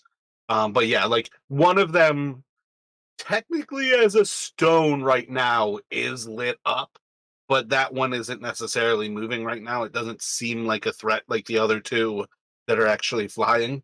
But the two that are flying both do fail, and they are very much glowing from the fairy fire. Yeah, I mean, there's no. Yeah, I mean, Kyrnos wouldn't know. Oh, maybe it's just one of them. I mean, it makes sense if all four, but maybe there's some reason that one or two of them are coming to life. Maybe the others aren't. So yeah, no, that makes sense. Um, But you know what? That's true. Never mind. Screw that. I don't even like that idea. Is it 1 minute on fairy fire though? concentration up to, I believe, 1 minute. Gotcha. Yeah. Any other movement from you? Otherwise, you can go to Zeros. Yeah, I think that's all he's going to do. Oh, actually, with his bonus action, he is going to kind of try and inspire Ernie, maybe like kind of like aim, take a few more of those good shots he had against the golems. But he will give Ernie a d6. That's all for him. And Zeros is kind of starting to move down the stairs. And I think he is going to kind of like leaning over the edge, try and launch a couple of Eldritch blasts into the one that just threw Hauser. Excellent. Actually, before he does that, he is going to hex it.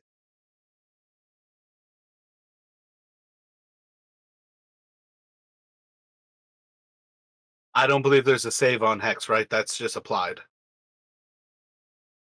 Yep, it just it gets its curse. There's no saving throw. Yeah. And then a couple Eldritch blasts.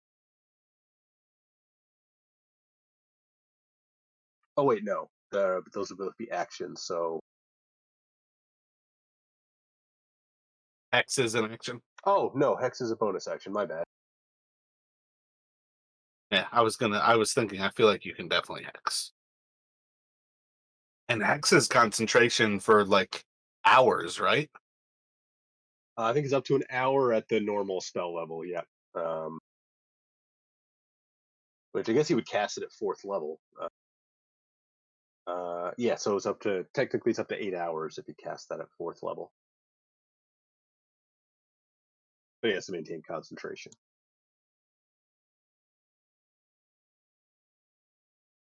Like 480 is 6 times 8, Yep. or 60 times 8 rather. So yeah. I'm assuming the Uh, 25 hits. I don't know about the 14. So 14 is going to just kind of fly past, almost like kind of like just barely kind of like clipping the stone and just passing by. That is effectively Zeros knows their AC is 15. gotcha. And I don't know if it matters, but the hex damage is necrotic damage.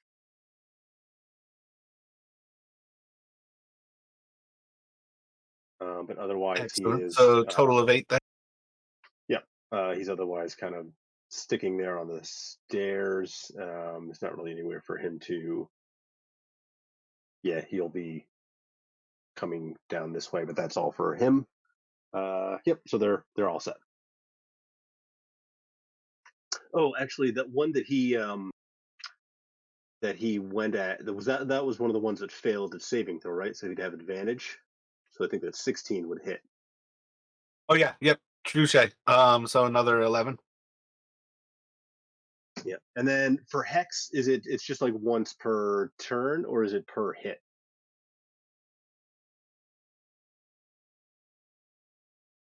Whenever you hit it with an attack, but it's technically one attack, right? Even though it casts two bolts. Yeah, that sounds right to me.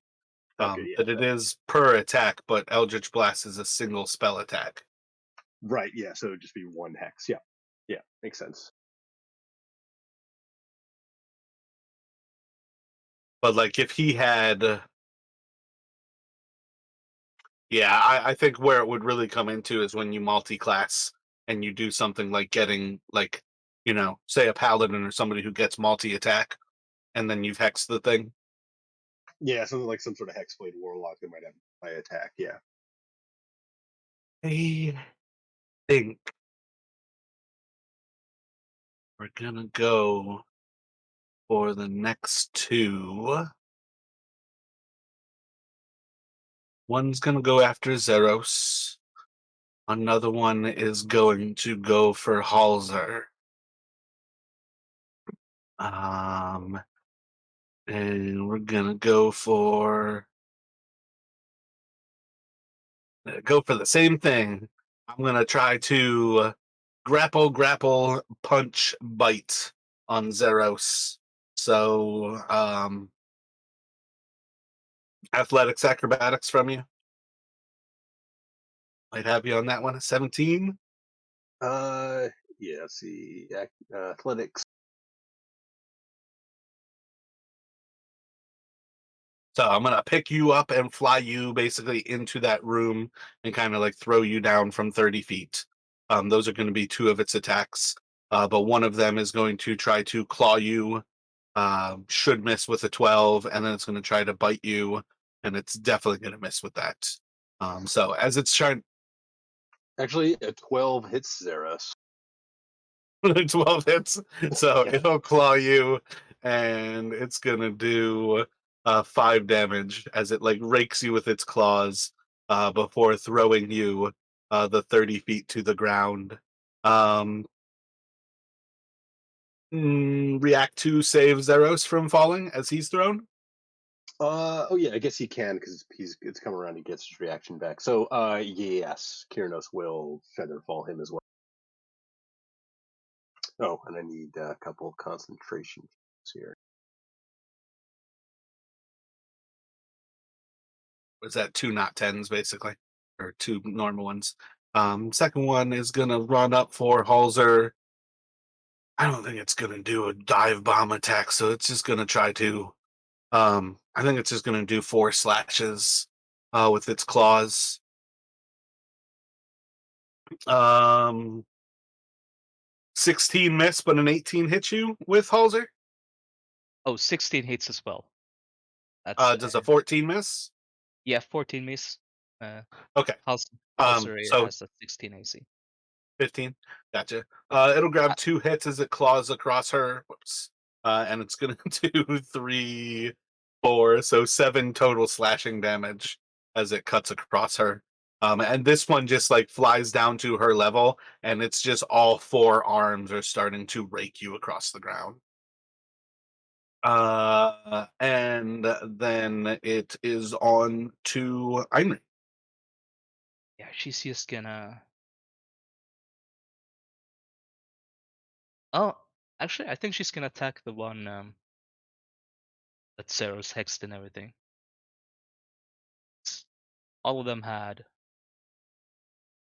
Yeah, that's the fair fire. Yeah. So yeah, she's gonna try that.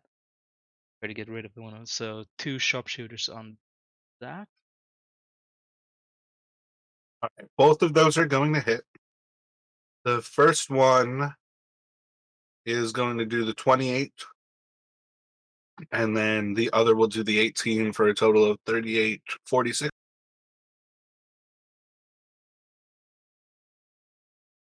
Yeah. Oh, Zeros, I did not add your first blast that would have hit with advantage. Do you remember how much damage it was? 11? 11 on the first one. Yeah.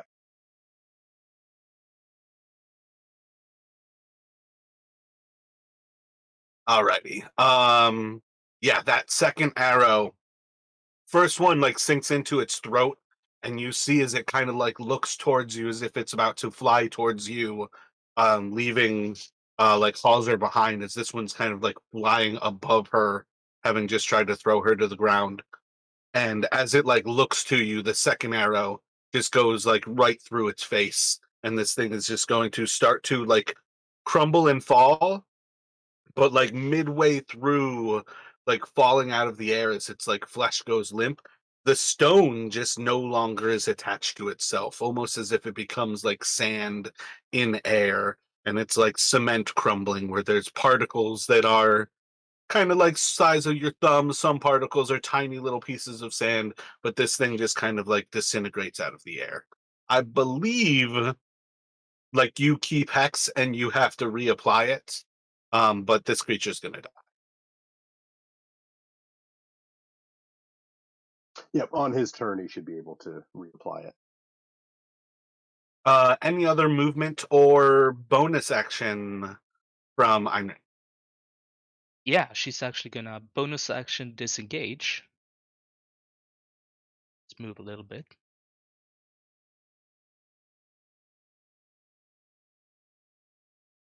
Oh, my bad. I feel like technically you should have done that ahead of time.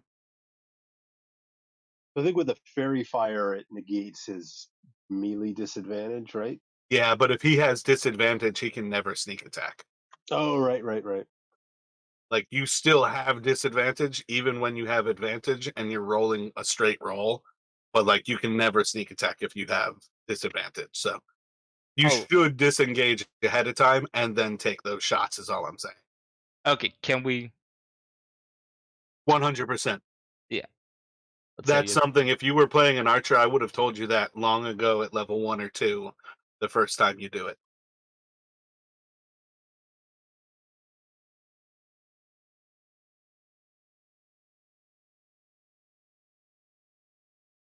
I don't know. I feel like it's important to know the order of operation that is ideal, not to like hold it above your head and say, ha ha ha ha ha.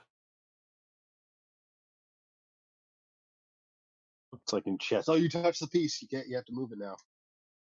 Yeah. But theoretically, that is good with Einri, and it's back to Halser. She has one slashing at her on ground level. The other two are up in the air, and Zeros is, kind of floating down behind her. And then the one like up above her, behind her, is like disintegrating as the arrows like fall down beside her. What does she do?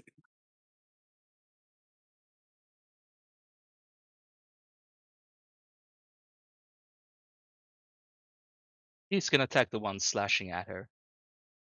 But I think I'm going to do a searing smite. That's a bonus action, right? Yeah, a lot of your smites like that, you can cast the spell as a bonus action. You hold it as concentration, and then until you hit, you're basically concentrating on it. But with your first hit, you can release it. All right, so I don't roll it until I hit. So otherwise, it Correct. yeah. Let's see.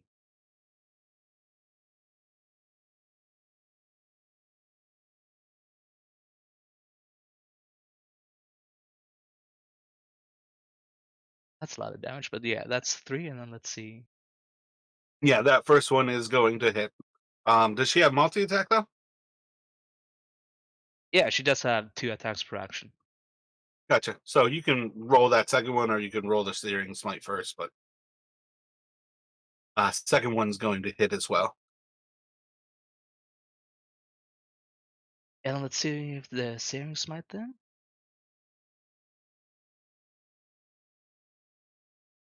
DC 15 con save.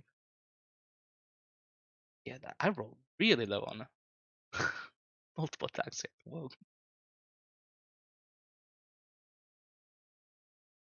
Oh, did I whisper that to me? No, okay. It does indeed. Is it? It's not save or suck. It's like verse half, or is it verse catching fire? Yeah, I'm trying to see it. Let's see. The next time you hit with a melee, do you what do?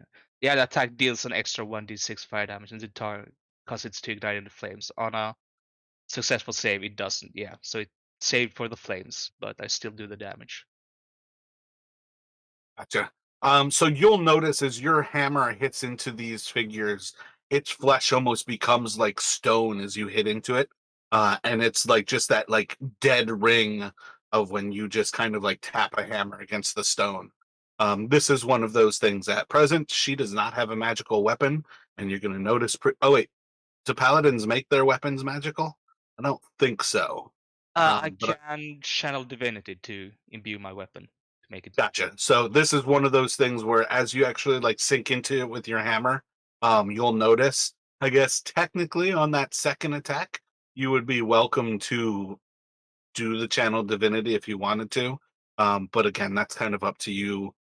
I feel like just for a future moment. Um, Actually, the that channel divinity is an action. So okay, gotcha. Yeah, so the first attack's gonna do one damage, or one damage and then five fire for six, and then the second attack's gonna do three for a total of nine. oh, but I should even if I like did the same smite, I should still be able to do divine smite as well, right? Because that's a special.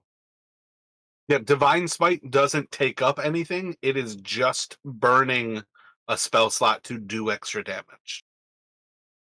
Okay, yeah, then I'm doing that as well, just to make sure. I'm burning a lot here, but let's see the second, yeah, second level spell slot. So that's 3d8, Gotcha.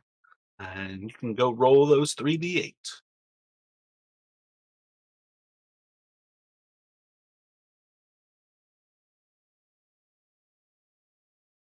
and that is radiant damage. If it makes any difference. In this case, you'll see is like the actual light of this blast certainly kind of sinks in with all of these different damage types kind of sinking into the creature. It's hard to notice what's doing what, but it is a solid strike. And we're gonna go to well, that gargoyle's dead. Oh, And we'll sorry, go that's to the one. What just was that? I was just testing it out to see if I can make it roll 3d8 from roll 20, but I can't make it. You might have the ability to increase the level of it. Um, it's just a question of where it would show up in D&D Beyond.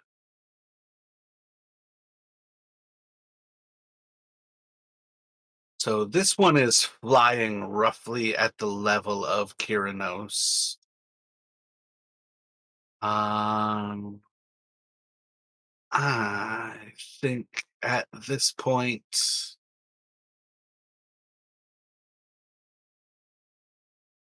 yeah, it's gonna go for Kyranos. Um, gonna do the same thing. I'm gonna do god damn it, you're so fucking strong. Contested athletics or acrobatics for two grapples. And then I'm gonna try to punch you. And Damn it! You rolled so low too. One more. There's no way I can beat you when you actually roll high. And then it's just gonna claw you, and then it's gonna bite you. 19 from the bite should still hit. Yeah, those will obviously both hit. So the crit's going to do 12 slashing. The bite is going to do 3 piercing. As it like tries to grab onto you and you like throw its arms aside with like just like a weak little like almost slap against one of its arms, and then it gets like a solid grip onto you and you just like flex and like this stone hand just like releases from you, and Kubazan just kind of like laughs into your ears when it like slashes across your chest, and you get like a pretty solid gash from that. Maintaining concentration without a problem, it's gonna go to you. Yeah, so I think Kyranos is going to basically as this thing is slashing into him, he's like he's moving up the stairs a little bit and like stepping out onto the balcony and kind of like swinging down as this thing as he essentially leaps over to the edge. Um, so swinging with the staff.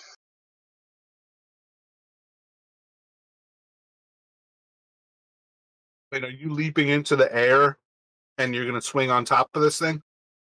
Yeah. You can have an advantage on this one. That to me is cinematic advantage to a T. If you are leaping off of a balcony to attack this thing, 100%. I think we know the 13 is going to hit, though. Sadly, you didn't grab the crit up. But 11 from the bludgeoning. Any force damage? Yeah, I'll put one charge into it. As kind of it's like he kind of tries to almost like push it down to the ground as he's dropping. Just one more. Isn't it a D8? No, 1d6. Word. Um, and any bonus action as you start to fall? Is there anything that you're doing here?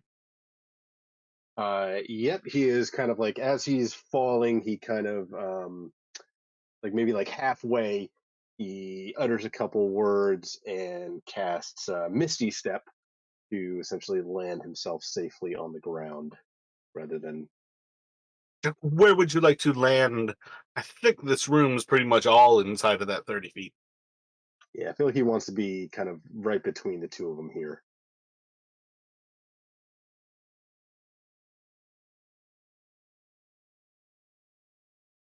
And then that should take us to Zeros. Yep. Zeros is going to. I think he is going to actually. He's going to just as like Kyranos is kind of like reappearing from Misty Step. Zeros is going to grab him by the arm, um, and he is actually going to thunder step away from these two things, right in the middle of them, and kind of bring them both So, how big is the Thunderstep area of effect? within 10 feet. One of them is 30 feet above you, and the closest one is 20 feet above you.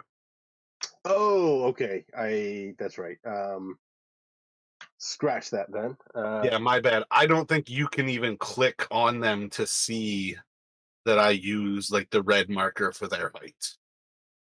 Yeah, but it makes sense because this one was just in melee with Kyrnos, so at least that one I should have known was up. Yeah, so in that case, he is going to kind of seeing Kyrnos kind of jumping over the edge and swinging out at this one as he drops, is going to concentrate his fire on the same one, so the one to his south, with a couple of Eldritch Blasts.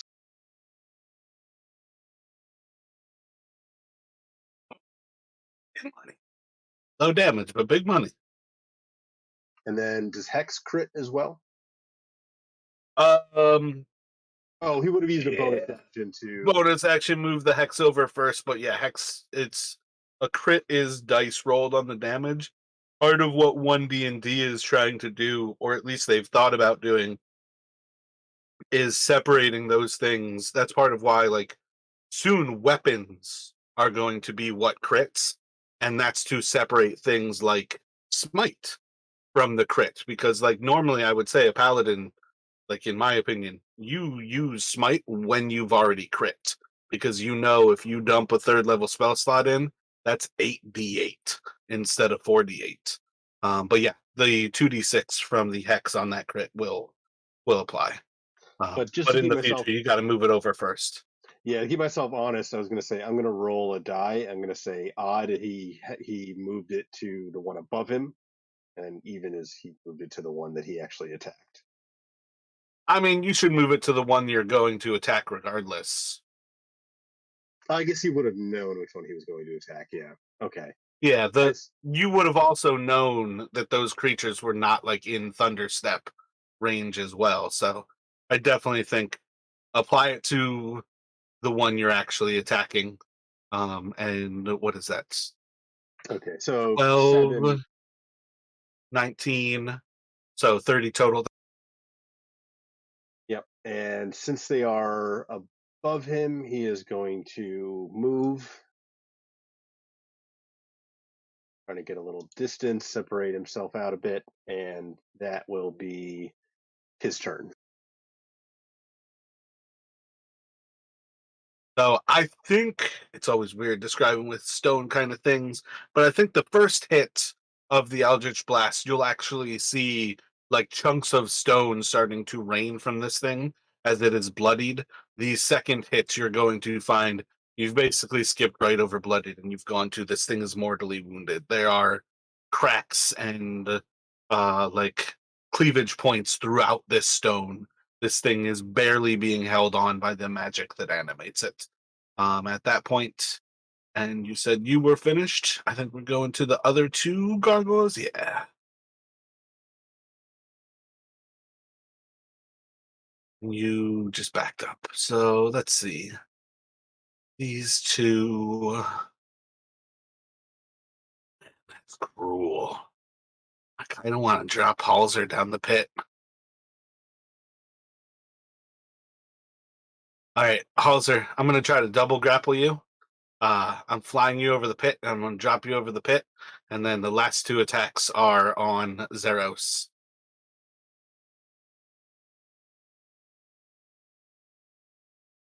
Is not going to bode well. Athletics or acrobatics from Halser?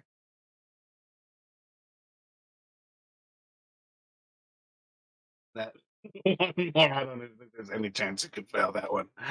So as it tries to like grab at you, it is going to fly away from you. You can take an attack of opportunity as it goes for Zeros, and it's going to make its final two attacks on Zeros. You hit it for another 7.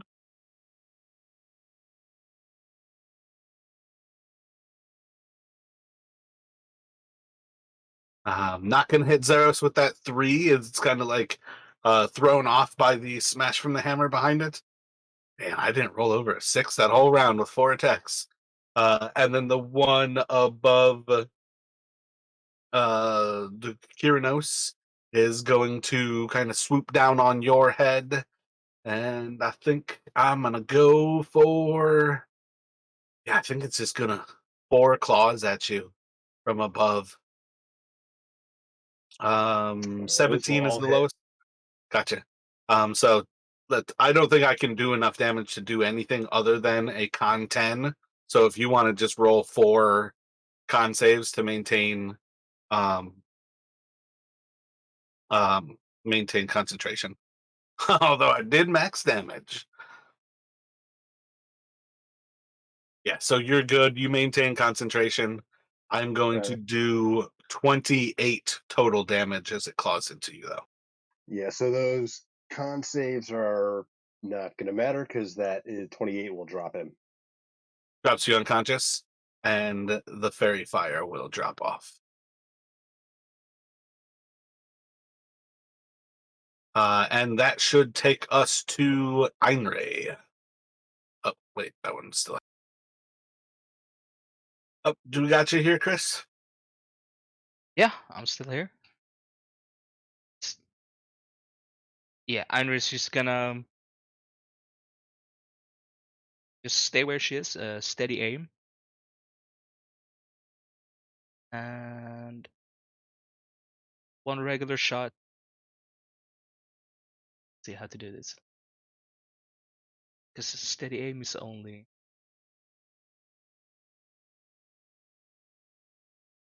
Yeah, that's only on my next attack roll.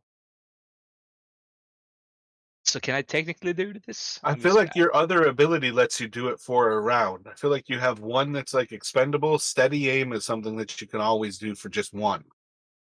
yeah, I'm gonna use fighting spirit because that's advantage on all my attacks this turn. Right. And that's just like an expendable. It's not bonus action. It's just fighting spirit, right? No, that's a bonus action as well. Okay. Okay. It's just that I get 5 temporary hit points as well, and it lasts for all my attacks this turn. I think it's like it says until the end of the current turn, so I think it's even like my reactions. Current turn is your turn, but if you were to um, do the action surge, it's still this turn.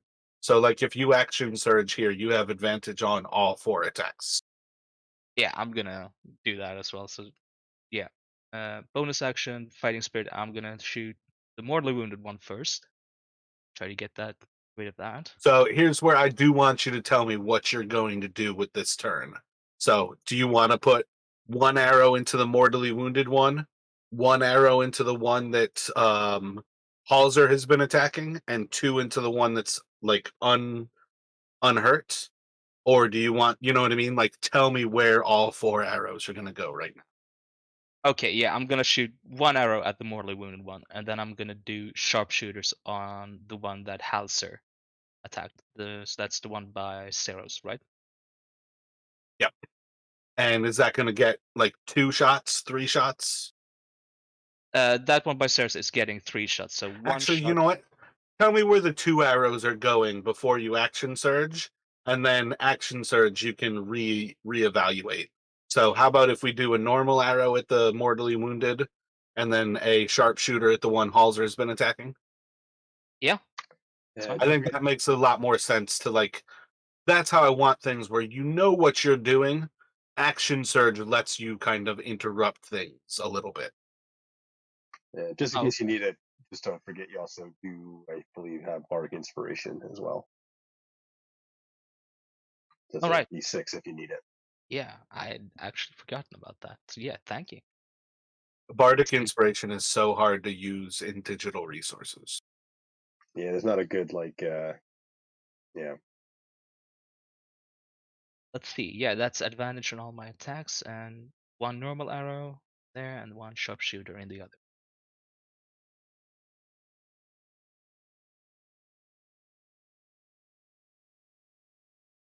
Gotcha. Both of those are going to hit. Um, I don't think there's any reason for you to think that you need to sneak attack the first one. I think we should have probably said that ahead of time. But because you're attacking a mortally wounded creature, you need to roll like a 9 on your damage. I don't know. I feel like that's safe to say because you have +6 damage. You're looking for a 4 or better to get the kill. Does that sound like how you would normally act? Is not sneak attacking on the thing that you know is mortally wounded? Or do you think you expended the sneak attack there? No, I mean she would have saved the sneak attack for the one Gotcha. wasn't So you can kill the one that is hexed right now, south of Kyrnos. As that arrow does ring true. Your first sharpshooter into the one that Halzer has been attacking will put that one right past bloodied and into mortally wounded with 23 more.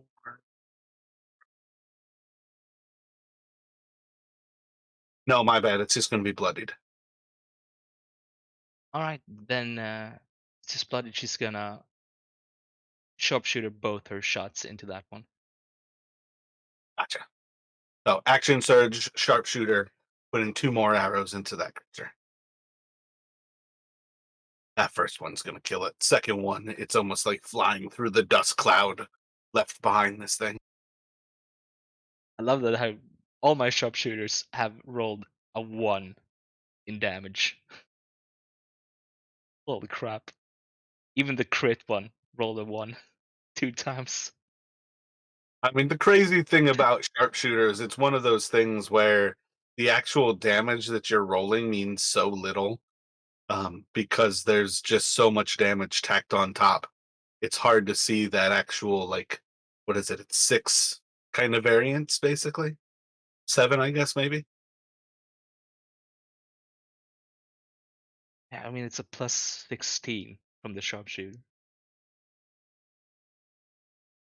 Yeah, and that's what I mean. Like, you do 17 to 24 damage.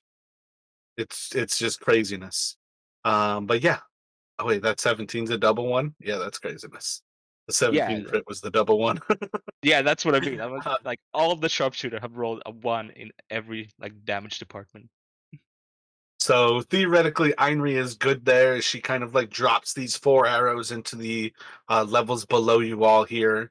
Halzer is going to basically see as this thing that was clawing at her tries to like grapple and drag her towards the pit. She frees herself, and by the time she's like pulling back her hammer from swinging on that creature, it's like disintegrating as arrows fly through it. There is one creature remaining in that room. It is still. Why didn't it fly down? Did that one fly down and attack I think that's the one Kyranos? that came down for Kyranos. Yeah. Yeah, I feel like that one should be on the ground. So that one is basically on the ground. Um, I didn't really update their heights. I still have it at 30. I feel like it's safe to say it's on the ground for Halzer to try to end or at least put some damage on. Yeah, she's gonna do that. Let's see.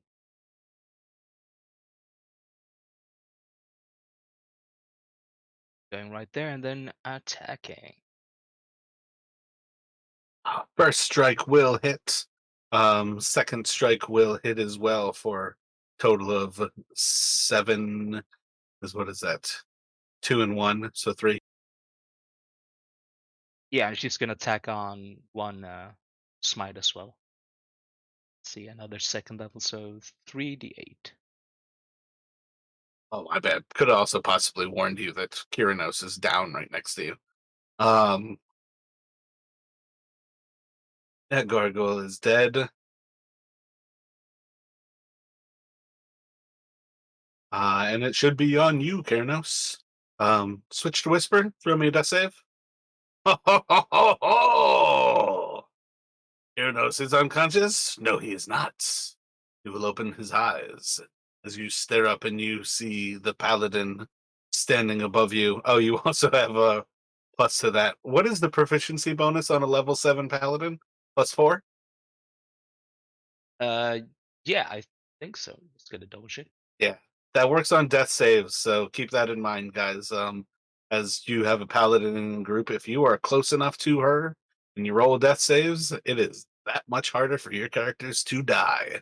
But Kyranos, as you basically, was it, you find yourself unconscious on the ground, your sweet, sweet ram-headed staff to the side of you. This four-armed gargoyle stands above you, and the shining light of this paladin above you is just kind of like smashing at it before like the light like gleams bright as she drops that smite into it with her final warhammer hit there.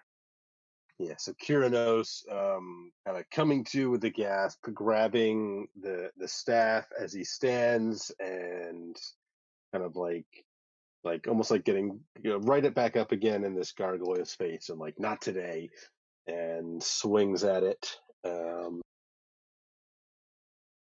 Solid hit there. And I think I'm going to do another 2 charges for another 6 on top. Any other movement bonus action? Otherwise, on 2 zeros, as you just like smash into it with the ram's headed staff.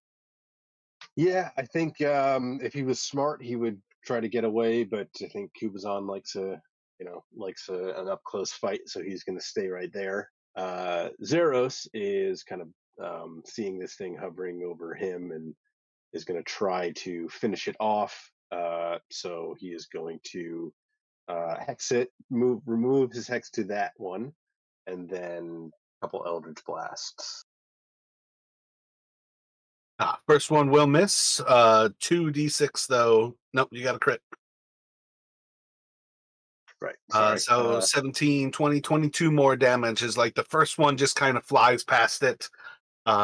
Maybe it like kind of like ducks behind just enough behind that pedestal before you kind of like move around it and slam across it with another that is going to put it into blooded condition as like stone fragments kind of like fly off of it and almost like rain across the golden pedestal behind it. And you hear some of these pebbles like just like fall down into this like screaming pit where these like gears are grinding below you guys. Again, this room should be like really loud and kind of horrific with some of the actual like mechanical sounds that are happening around you. Yeah. So that's what Zeros can do. I don't know if they're smart enough to be killers. I don't think they are. I think I'm gonna give it. Gonna go for this. Double up on the two that it's already in combat with. Yeah, so it's on Kiranos anyways. Um, gonna do. Wait, it's got forearms. I can just double up on the two of you. It's in combat with. Um, I grapple two people. Throw you guys down into the gears of hate. All right, I'm gonna do one grapple against each of you and hopefully drag the two of you over that pit and throw you down into the pit. And then two strikes at Kiranos. So, Kiranos, contested grapple, please. Damn it. Halzer, contested grapple. Damn it. And then just two strikes at Kiranos. See if I can put you down. No. So it's just trying to like grab onto you, and you guys can feel it's like claws are like starting to lose strength, and it's trying to pull you towards this edge. There's no reason that it should be able to live through a round of combat with all of you attacking. You guys can decimate this last not golem, gargoyle, as it just like disintegrates into more just kind of like dust, sand, and kind of like a can't think of the pebbles, the gravel in this room here. Got like another basically 10 minutes for that hex there, or 8 hours rather. Um, so, what would you guys like to do as you handle these apparent gargoyles? What kind of thoughts does the group have?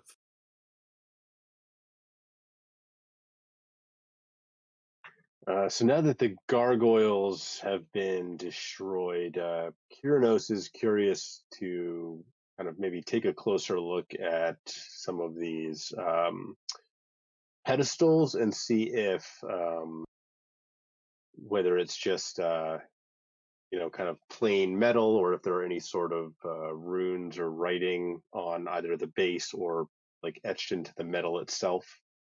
We'll probably start with the gold because I think that's the one that seemed to be coming to life first. Roll a perception as you look around them, or do you think you're kind of investigating them, kind of like almost just like rubbing them, kind of like feeling for differences in them. You know what I mean? Are you doing more visual or more kind of physical? I think if he thinks there might be, I don't know, like if he wants to check if there's something like anything etched, maybe he would actually like kind of run his hands over the metal, like trying to Gotcha. feel So for you any can sort do of an investigation.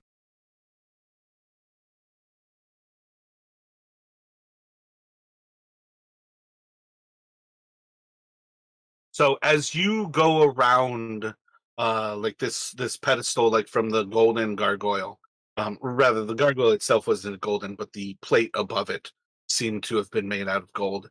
As you kind of like go around this, you like can feel around. You don't seem to find any signs of like engraved writing or anything on the pedestal that seems to tell you that there is like something to be figured out like writing wise here.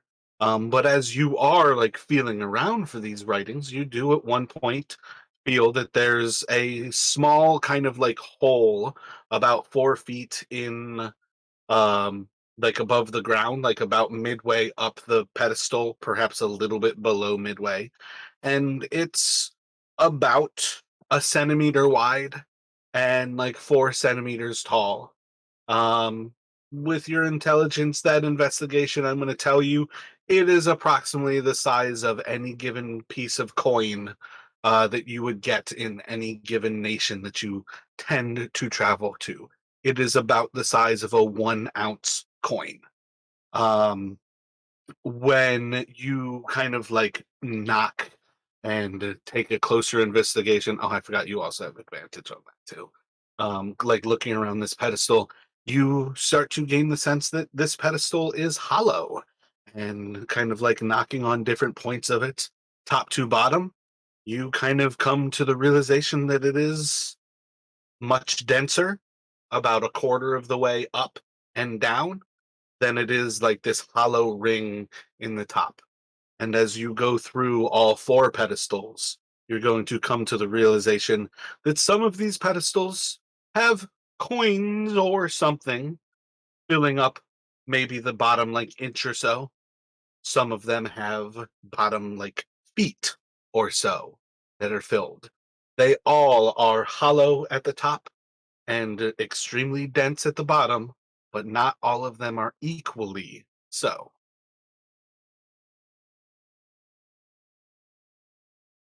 Yeah, so Kyrnos will kind of, as he finishes his investigation, relay that to the others. If I had to guess, the the metal of these sheets might correspond with what's inside, but there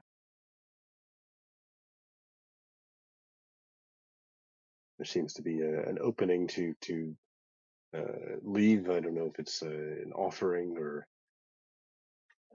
perhaps we should just smash one of them open and see what's within.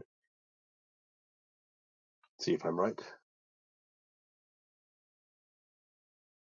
So the northern pedestal has the least amount of density to it. Like it's only say like an inch or so up from the floor. The eastern pedestal only has probably like 6 inches. The southern pedestal is probably about like a foot or so, and the western pedestal is almost like 4 feet. Would you like to smash one of them open? Would Kubazan like to smash one of them open? The Kubazon definitely wants to. Kyrnos is going to kind of look towards Ernie just to see if she has any um, thoughts, reservations before he. I think and if he is going to, I think he's going to start with, if he thinking that maybe the platinum is the most valuable, he would start with that one. Yeah, Ernie has no reservations. It's like, go ahead, go smash it. So he might like kind of like near to the top where it's kind of hollow and not so dense. He might just try to essentially like bring back the ram head staff and essentially try to like almost like break off the top so he can look down. Yeah, give me a attack roll. Yeah, it doesn't take you much more than a few moments to like smash at this thing and kind of like crack it into pieces. Um shit. Um I know somewhere it says how much the actual plate in the top contains, because that is something as well, but I don't see it right now. So I'll describe it later for you. When you like look down, shining light from like the head of the ram into that cavity, it's like 6 feet below you, almost up to the point where the little coin drop is, that you are going to see this thing is filled with coins. Vastly, it has a lot of copper pieces inside of it. It has a lot of silver pieces inside of it.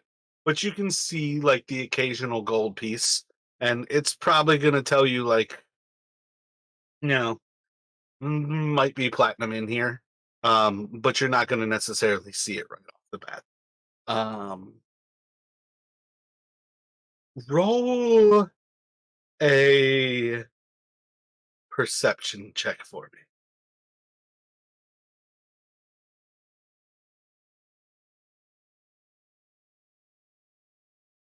You notice like one singular object that doesn't seem like shiny like the rest of these things. Maybe like you can use like mage hand to kind of like move some coins away, and but you basically see that there's also a skeleton of a human who seems to have been trapped inside of this place, or inside of that uh pedestal. There we go. Yeah, he'd be yeah, using the mage hand to maybe even like yeah, like scoop up some of the coins and kind of bring them and to like once he spots the kind of the other object. Yeah, and he'll maybe suggest kind of as he's working on that, like suggest to the others that maybe they check the other pedestals. So you're the most capable of breaking into these pedestals. I would say if you guys put some thought and effort into breaking into these, is it safe to say most of your time is going to be spent with the platinum and the golden one? Yeah, I think yeah, Kiranos would be. We'll start with yeah, platinum, gold, kind of work way down value wise of coinage. Um, Gotcha. Let me just have each of you roll, and then just stick to so many perception checks. Let me get a perception from you with Henry. Yours is stupid high, anyways. I don't know why I'm asking. You're gonna basically start to find that these things are loaded with coin. There are occasional platinum pieces inside of these things. There's not many of them. There's more gold in these than some other things, but there's like thousands of silver pieces inside of like the platinum one. There's thousands of silver pieces, and it's even hundreds inside of the golden one. Um, it's just kind of a question of, is at this point you guys see like the copper one has like 100 pieces in it, mostly copper. You can probably very quickly spot like the five silver pieces. The silver one has a bunch of copper pieces, but they're probably only 2 to 1 silver pieces. So, say there's 200 copper, you can probably see 100 or more silver pieces. Um, Maybe you guys spot the one gold piece that's in that. When you get to the golden pedestal, you guys might see one of the two platinum pieces. You might see most of like the 90 golden pieces, but there's like 350 silver and 500 copper. The platinum one again is where most of the money is, but are you likely to see the 10 platinum pieces? Maybe not. But you're more likely to be able to collect some of these 630 gold pieces. There's 7,200 silver pieces in there and 5,000 copper pieces. And that's kind of where these sit. There's plenty to take. It's a question of how long you guys spend going after coin where you currently are.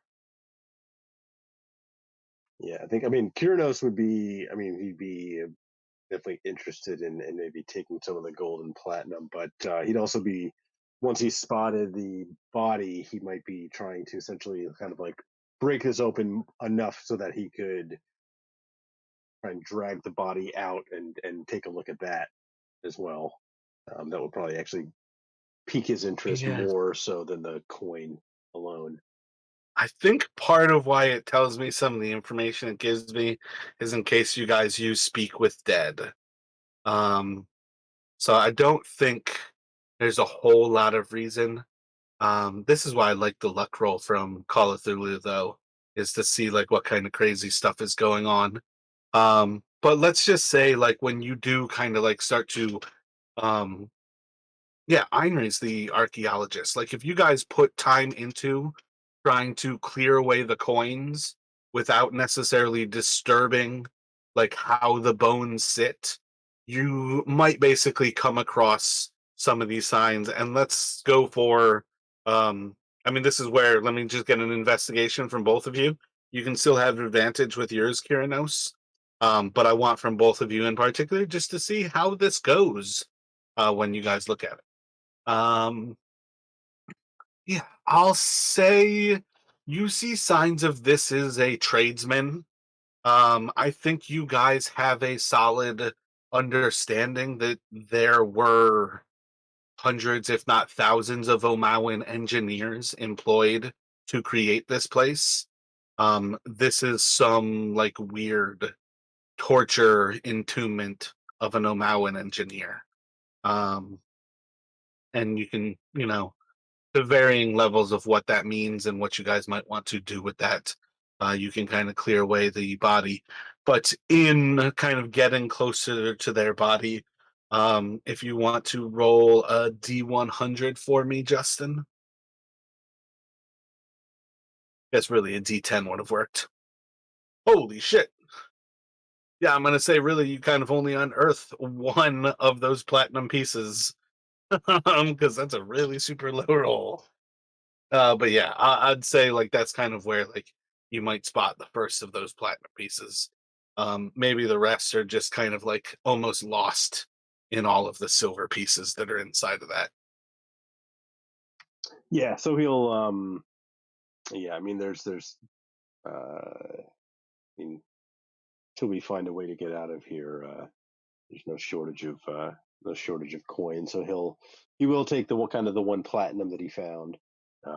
Maybe grab up like a handful or two of golds. I think as long as you guys stick to like under 300 gold that you're looting from this, you guys can take all the gold you want. I'm not sure how much coin you guys are trying to carry, essentially, but I would say, you guys could roll if you wanted to, if you wanted more than 300. But it's just a question of like how much weight and coin are you trying to carry? Yeah, I don't think he yeah he'll take some, but not. I don't think he has any interest in like scooping off all of this. He might like pick up one of the gold or silvers and kind of like flip it into the pit to see, trying to listen to like how far it falls or what happens if it hits the bottom.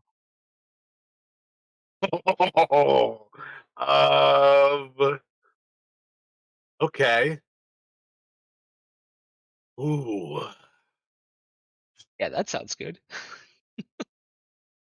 Um, does that scare Einri? Do you try to stop that? No, she doesn't give a care whatsoever. This is So stuffing gold into her pockets. gotcha. As you flick this coin up into the air, you might hear it ring a couple of times as it like dings across some of these things inside of the stonework.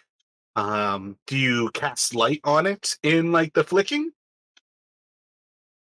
Yeah, that makes sense. Yeah, if he, well, You can go to the edge and watch it fall. yeah, I think, yeah, he's going to Kubazan. I think that's a good idea.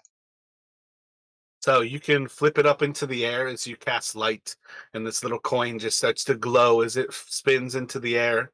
And you hear as it kind of like dings against some of the stone falling into this pit. The pit's about 10 feet wide. It's about 15 feet deep. And as it kind of like gets past where the stone is, there's probably about that same amount of time before there's just I don't know. No, there's no reason for you guys to hear when it actually hits, but it's going to kind of like splash into some water that's you can potentially see that because of the light that it like splashes into some water, and the moment that it hits this water and you see the glow kind of like almost like extend out into the water, um Kiranos, you're going to hear in your head, "Ooh, hello, friend, you're close now. She's dead. I've been waiting for her. I await you too. Excited you said you'd come. I look forward to you. Jump. Come. Safe. We'll be friends. Come. Jump." Um, Kyrnos, I guess, would try to respond um, uh, telepathically if he, or essentially thinking like, you know, what's your name, friend? Do you have like any telepathic abilities right now? Um, I don't think so. You've got a high enough intelligence. I feel like you can pretty much do it without a problem.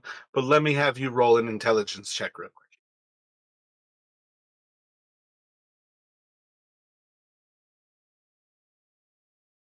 Gotcha. And what are you thinking about saying?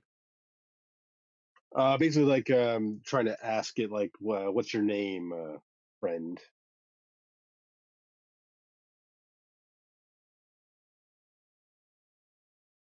Who's so eager to meet me? What languages do you speak? Oh, I don't have my cheat sheet up. What? In addition to Common, he speaks Draconic, Elvish, and Infernal. My bad. I'm looking up the languages and the more like obscure languages to see. Um, yeah. When you hear this like next kind of like train of words when you ask like what's your name, friend? You're going to hear just this like horrific cacophony of sounds that none of it sounds like any other language that you've ever studied. It's almost completely alien to your mind to hear some of these like thoughts. But like it also is creating like sensation, visions, flashes.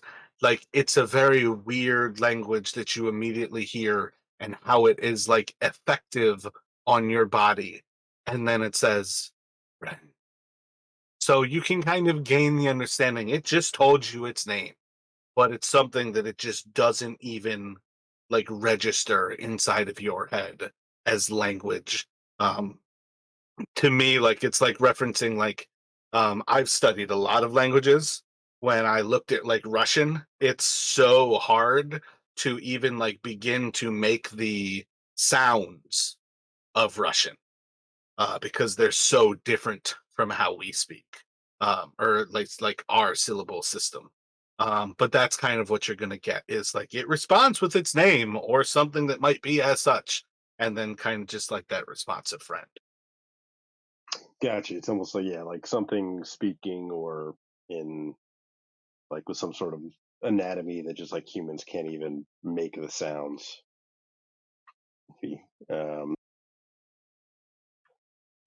yeah, but kind of, hearing quote unquote that. I don't think Kubazan is so reckless that he's going to want Uranus to actually jump down into the pit to meet this thing, whatever it is. But he will. So Kyrinos is going to kind of like turn and look at the others, and um, something, someone's down there. says it wants to be friends. Oh, and I'm sorry, what's your name again? And he'll look to Hauser because I don't think we actually like introduced ourselves. We kind of just got thrown right into the fight. Not at all.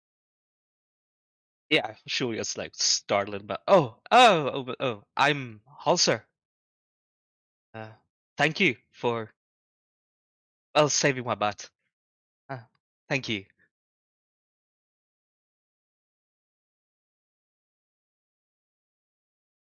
Well, the us gotta stick close to each other down here.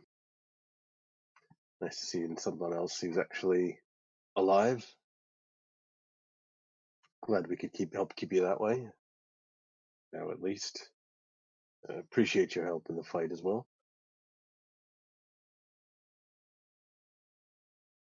Yeah, certainly nice to see anyone else here. When I fell down, I thought that was it, but well, here I am now.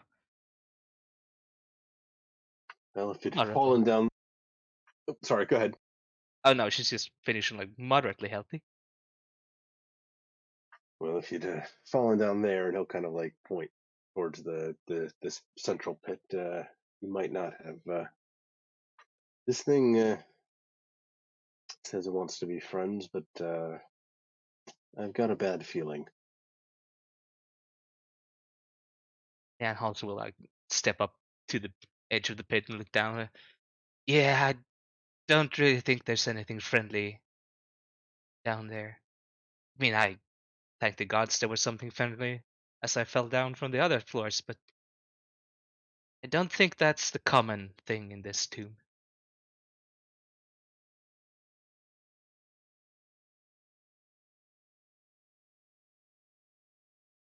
Yeah, so Kyrdos is going to kind of like glancing back down towards the pit. He'll kind of try to again, it's almost sort of like mentally respond, like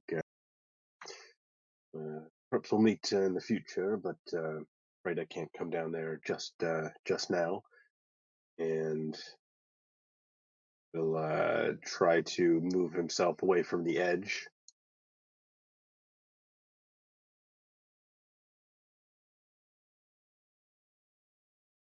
It's ever so lonely. Quinn was the first of your friends to contact me, and you've come so much closer already. We'll be friends shortly, I'm sure. When you're ready, come, jump.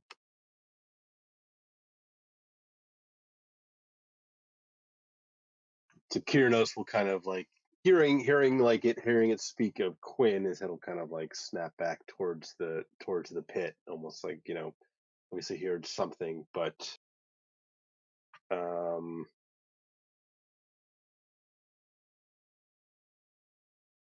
yeah, I'm not sure he would hear that yet. With that it spoke of Quinn. Um, maybe he'd want to wait until maybe he can like speak with um, Ernie and Zeros, given we've just met Hauser. Maybe doesn't want to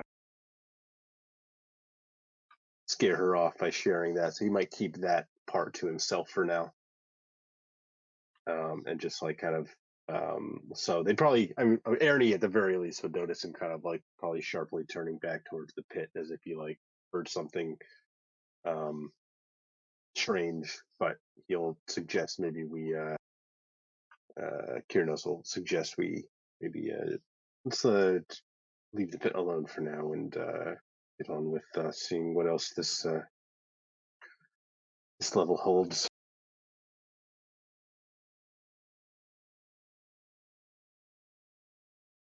So with light down on this lowest level, it doesn't cast all the way down the hallway, but you can basically see like the faint outlines of one of these like screaming demon faces up against the far wall to the east of you all. You can't quite yet pick out that once again it is one of these green, like jade like skulls. It is like a 8 or so foot tall one of these things again. Big demon horns, big open bearded mouth, and once again it just has this black void that's inside of its mouth as it seems to be screaming out in pain. But otherwise, you guys have that other hallway where there was like the stairs down towards the chest before the vipers. You have the other hallway where, like up by the stairs coming down, it went down in like the southwest. Um, if Kyrinos goes to that point and looks a little bit further down, you can even see that there's a little bit of a like hall that opens up in the southeast by that skull.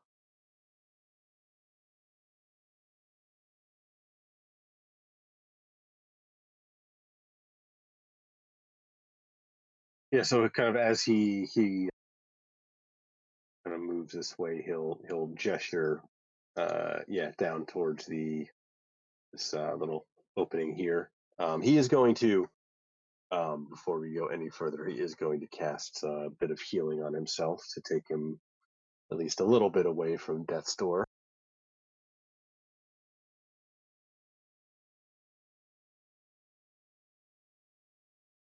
Cast a fourth level cure wounds.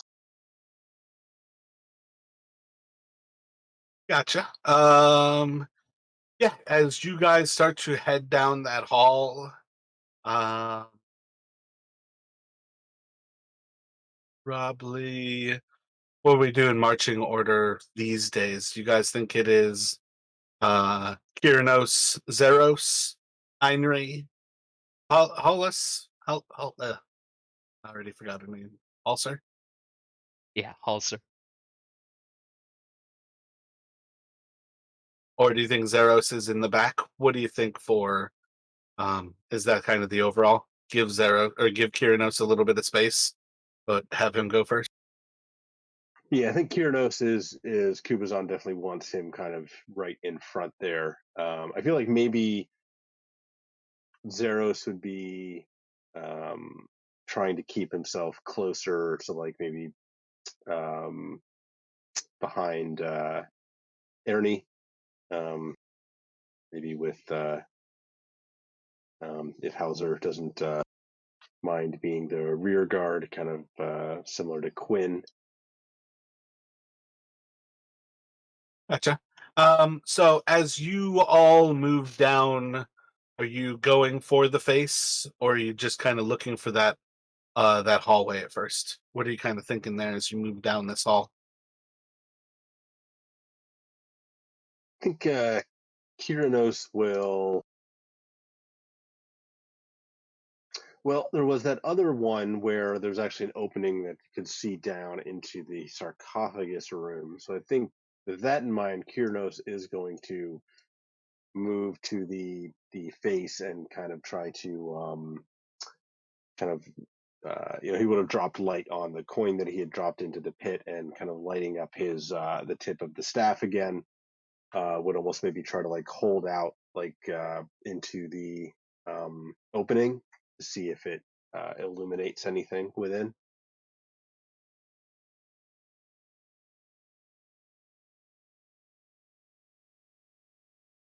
Gotcha. So as you get closer to this actual devil's face, you're going to see like the latter half of these halls are kind of painted with murals of like uh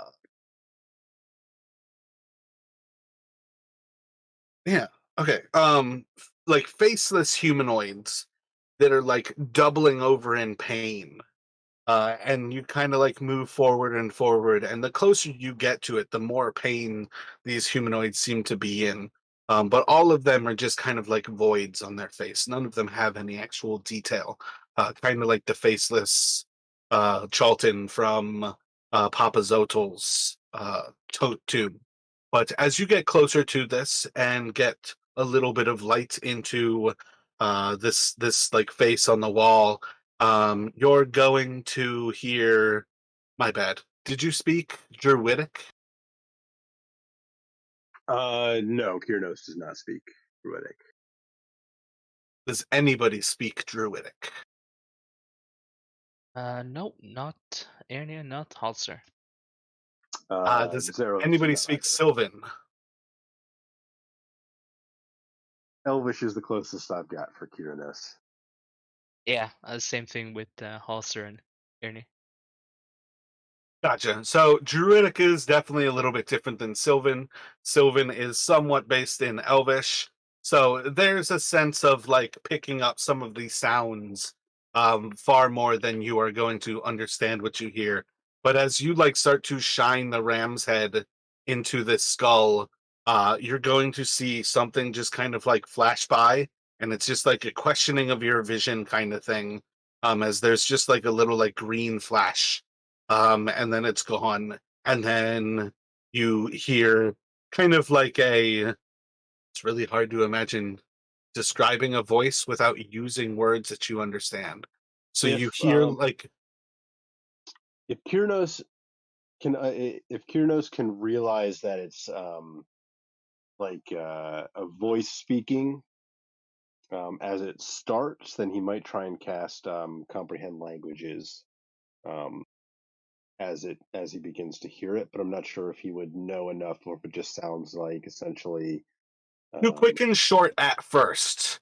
So you're going to hear like a word or two kind of thing, almost like an exclamation. It's almost like childlike, and it's definitely very like short.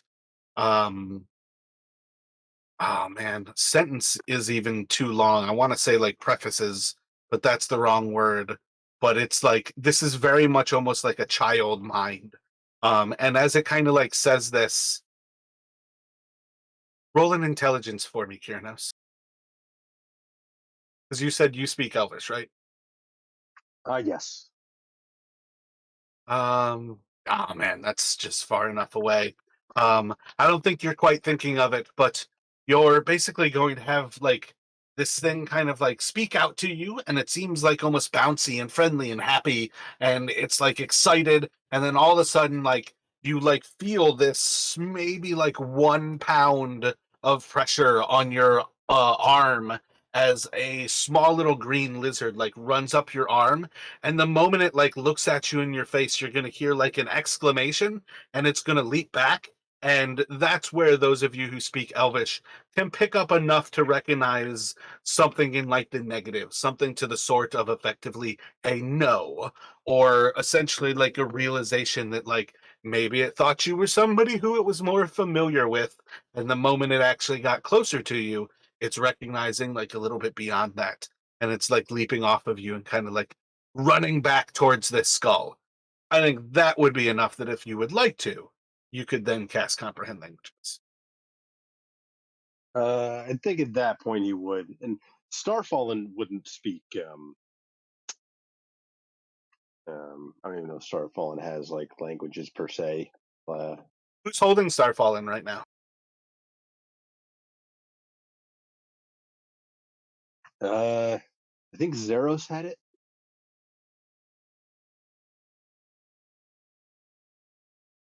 unless Ernie was carrying it. Oh, Ernie was not carrying it, not Quinn either.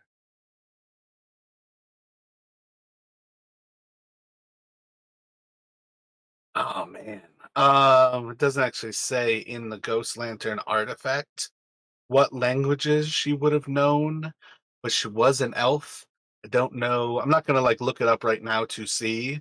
But when you get this like no exclamation and it kind of like runs back into the um into the like face that's like off this wall, it is acceptable as far as I'm concerned that Starfallen can actually kind of call out if Zeros is holding it. Starfallen does indeed recognize what this is.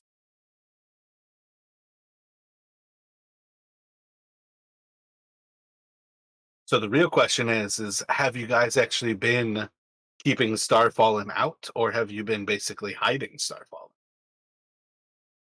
I mean, I feel like we haven't really been using her for light, so maybe. I mean, yeah, I think Oh, Kyrnos. You I will. think that falls into it makes a lot more sense that Starfallen isn't necessarily in this situation. That Kyranos goes to cast comprehend languages Yeah, I think that makes sense. Yeah, yeah. does So he that give will. you the ability to speak, or it's that you can hear? Nope. Just that I can understand. It's not quite as good as tongues. I think is the one that actually allows two-way communication. Gotcha. Yeah. So when you use comprehend languages, um, I think you might hear from within. It's kind of like almost like to kind of like a scared kind of disposition, and you hear this kind of like soft tiny voice, and it's almost like kind of looking to you with friends who look like, I want to say it's Devlin, but I feel like it's the wrong name. He recognizes you because you're the goat. Davros. No, um Devlin's right. Devlin. Yeah, Yep. so he's like, look like Devlin, but you're not friends, friend.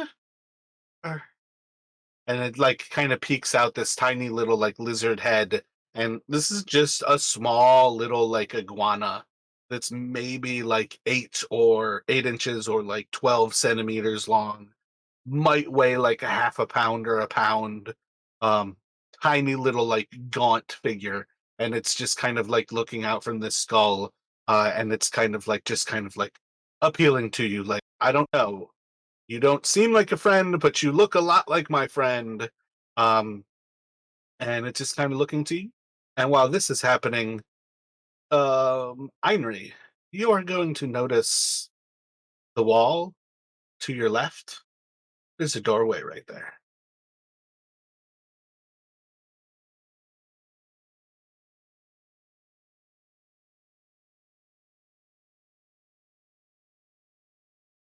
So, what are you all thinking about doing right now? Yeah. So Kyranos is going to trying and kind of speaking kind of slowly in Elvish, which is probably the closest that he can um, kind of maybe sounds the least unlike the language that this creature was is speaking. Will try to say like not Devlin, but we can be friends, and then he'll kind of like gesturing to himself, Kyranos.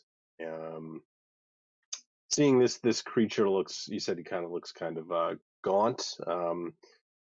Lizards are probably meat eaters, so he might try and take like essentially break off a piece of maybe some like jerky from one of his rations, and maybe just kind of hold it out in like an open palm towards the creature. Maybe try and almost like crouch down a little bit to try and not seem so um, uh, seem less threatening or more disarming if he can. So, let me get an animal handling from you. You can have advantage for it in kind of a bunch of the different things that you're doing here. But this is very much closer to trying to like essentially like charm a wild animal because you can't speak a language that it knows. Yeah. It's Okay. not intelligent enough to recognize how close Elvish can be to like the language it knows. It knows a language, and that language isn't necessarily useful for what is going on here. Um, your intelligence is high enough, and I think this is a cool piece of lore about lizards. In that, a lot of what's going to kill this thing is dehydration, and part of why it needs fresh kills is like eating roaches. They're predominantly water, kind of like us, where it's actually eating animals that allows them, like eating insects that allows them to drink, basically. So it might like look at the jerky for a second, but it's not like a meat eater like we're meat eaters. They eat meat like for the water. And that's one of those kind of weird things of how like lizards tend to survive by eating big, fat, juicy insects.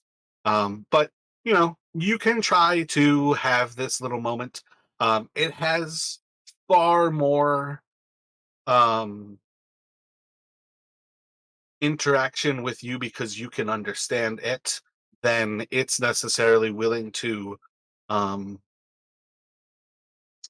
or that it goes out of its way to interact with you because of its low intelligence, but it's effectively going to be kind of a stalemate of this thing is vaguely afraid, vaguely comforted by who you are. You can understand that it's probably related to the Order of the Yellow Banner.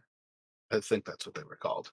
Um, and like Starfallen, if you were to pull it out, would be somebody who recognizes it and could tell you like the Order's druid created this creature. They were hoping that it would be something they could like set off traps with.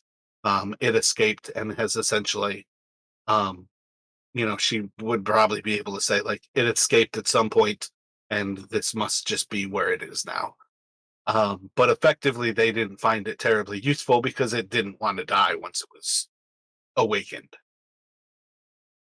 But much more of that is simply just with the recognition that, like, it knows Devlin's name, it knows that you look like him.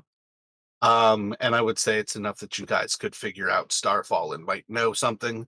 Starfallen can give you that information. But otherwise, at present, the lizard is almost as much a wild animal as anything.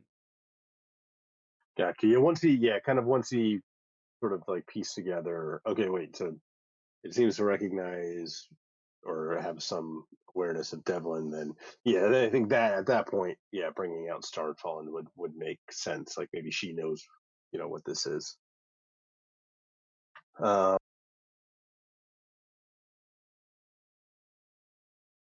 But effectively, other than the lizard right now, again, Einri can see that there is a door in the wall to the north of her. As well, you guys can now see that that hall that leads to the south basically leads down like a staircase.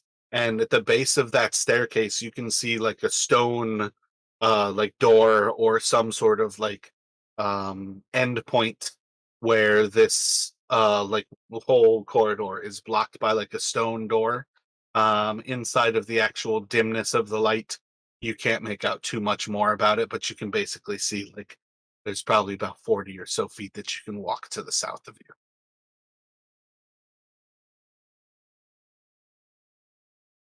See something, Ernie?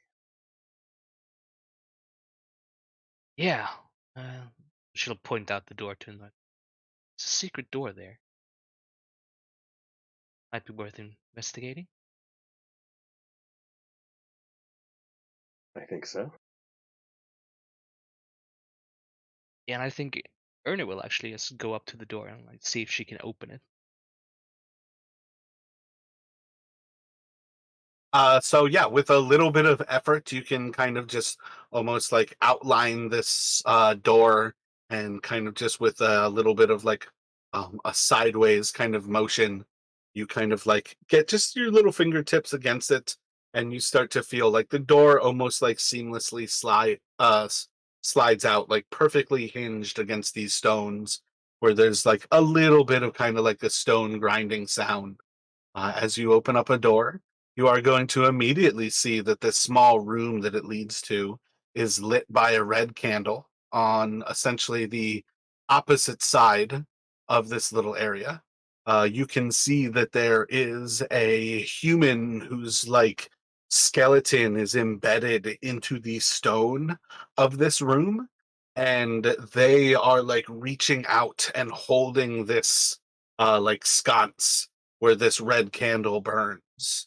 Um, yeah. Oh, when you open the door, there's also like a heat wave that kind of like opens up from this door. Where it's say like 60 degrees in this hallway. How I kind of described like it's a natural like refrigerant. This room is almost like being in that room with Napaka, when the sun was like miffed at you. It's like 80, 85, 90 degrees inside of this room. There's a quick kind of blast of this very hot, dry air. If you guys look inside of the cell, you can start to see that there are murals across these three walls that you can see in from outside. And there's like volcanoes and cities ablaze as these volcanoes erupt. Um, and yeah, Yeah, so Kirino's kind of throwing up an arm as like kind of the heat washes over them as Ernie gets the door open. He's going to kind of look towards her and then kind of into the room and does the heat seem to be or is there any way to try to get a sense of the if there's a particular source of the heat, like is it wafting from a particular direction, is it um just kind of like roll all a insight check. This is like a radiant heat. Like this room, like the stones of this room are hot. and you said the skeleton seems to be holding out a sconce. Yeah, like almost like a candlestick kind of thing. So it's got like this like metal. I feel like that's what a sconce is, like a metal like candle holder. But normally Okay, they like hang from the wall. But the skeleton is holding it. But the skeleton is also like embedded in the stone. gotcha. Okay, okay. And then the candle you said was where? Sorry, in the room. It's like atop the sconce. So this thing is almost like holding this kind of like candlestick, almost like a torch kind of thing. Okay, gotcha. Are you stepping into the room right now? He's kind of like standing at the kind of in the doorway. Um, Are has you it? reaching in with your staff? Uh, yeah, probably to illuminate it better. Yeah. Is your staff currently having light cast on it? Yes. When you reach the staff through this doorway, the light goes out.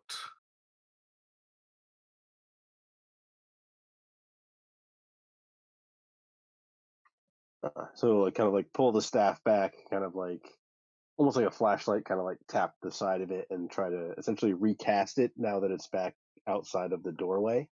Bring it back out, cast light on it, it lights up. Odd.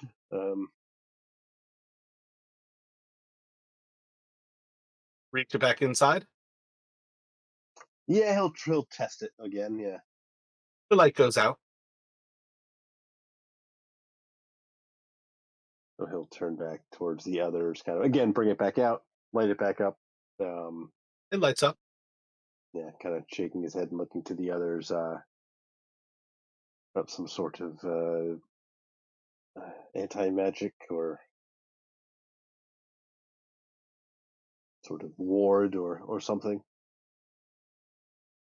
What do you think, Ernie? Should we investigate? Yeah, yeah, we should.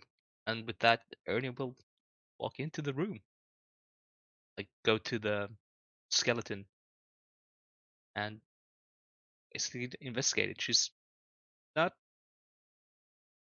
yeah, she's trying to like figure out like if like the arm or something could be like a lever, like see if anything moves as she's touching it, things like that.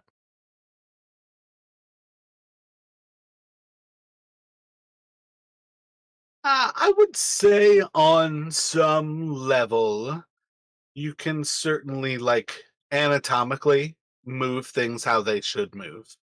I think it's a lot to say that the arm would be sealed in a way that there's no movement possible. But I think it's entirely possible that like you could accidentally move the skeleton in a way that like it's gonna fall off and like the actual arm is gonna like drop to the ground. Or the sconce might drop to the ground. Um, but like effectively like moving it around, it moves. Is everybody inside of the room now? Zeros is kind of staying at the doorway here, kind of looking in. Gotcha. Halsey, yeah, would have gone in. Halser. Got her my own name for her. Halser. Anything else Anything? you're looking for? Any other thoughts? Uh, does this have anything to do with that first line of the warning? Death to fire?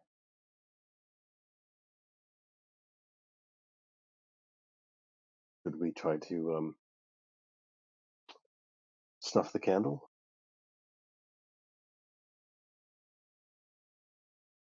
Yeah, that might be it. And Erna will go to snuff the candle. Um, let me have you roll a D100, Henry. So, two things are about to happen. As soon as, or rather, Kyrnos is going to say, shall we try to snuff the candle? Heinrich is going to kind of like reach for the candle wherever it currently is and actually go to snuff it out. Snuff means like patting it on the stone I was actually or almost like like, kind of like between your fingers, like like a candle okay, flame. gotcha. Like pinching it between your fingers. Word. So Heinrich is going to snuff out the candle, like kind of pinching it between her fingers. The moment she does that, um, let me get a perception check from Zeros, please. So, from Zeros's point of view here, the moment Einri goes to snuff out the candle, the three of them are going to disappear, and the door is going to slam shut. And he's going to basically be blocked out inside of the hallway. Um, and this is going to be one of those things. I just need to put everything in initiative to see how things go here, because this is going to be kind of a turn by turn how a lot of things play out. And Justin, for your sake, it's just going to be one of those things. Try to be as meta as you can while you play two different characters in two completely different places here, because you kind of know where the door is and you kind of saw something that it does. But as soon as you guys, from your perspective, as soon as Henry snuffs out that candle, let's see, Actually, might be bad timing, but maybe just get like a quick 5 minute break. Just gonna run to the bathroom. gotcha. That's perfectly fine. Make it as short as possible, but I need to go as well because we got probably like 15 minutes of legitimate play. But I'd like to get through this trap hopefully today. Yeah, be back in a couple minutes. All right, I'm back here. Yeah, hello? Either everything is going to be all right, or this might be where the game ends. Oh, it's gonna be that good, huh?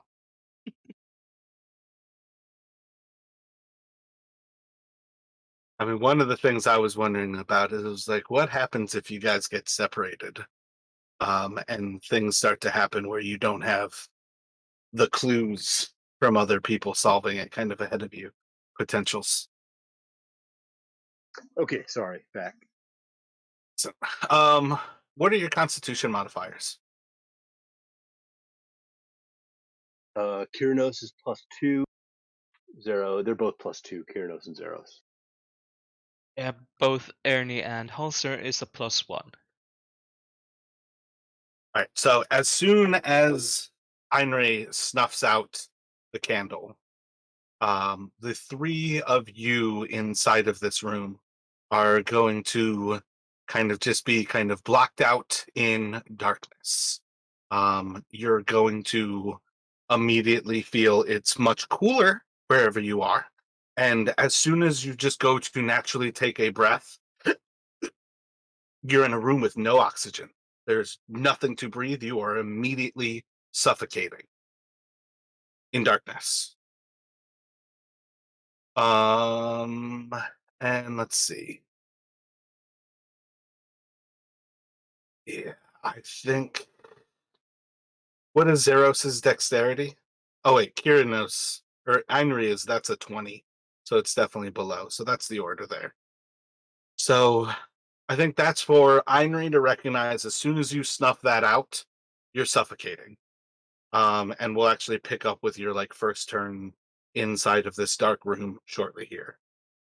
Zeros, door just slams shut in front of you, and you hear like a lock kind of like go across it. What would you like to do? Uh, Probably first instinct would be to um, see if it's locked. What's the door made of? It's just like the stone of the wall. But you already saw Einri open the door. Like she just kind of like grabbed onto that edge and pulled away from it. So you could try that. Yeah, I think instinctively he'd be trying to just like yeah, kind of like slide the door back open and probably calling out as he does so. Surprising it might be, the door opens right up. There's that empty room in front of you. The heat wafts out at you, and there's a candle lit up, and this figure is holding the candle, but there's none of your friends inside of it.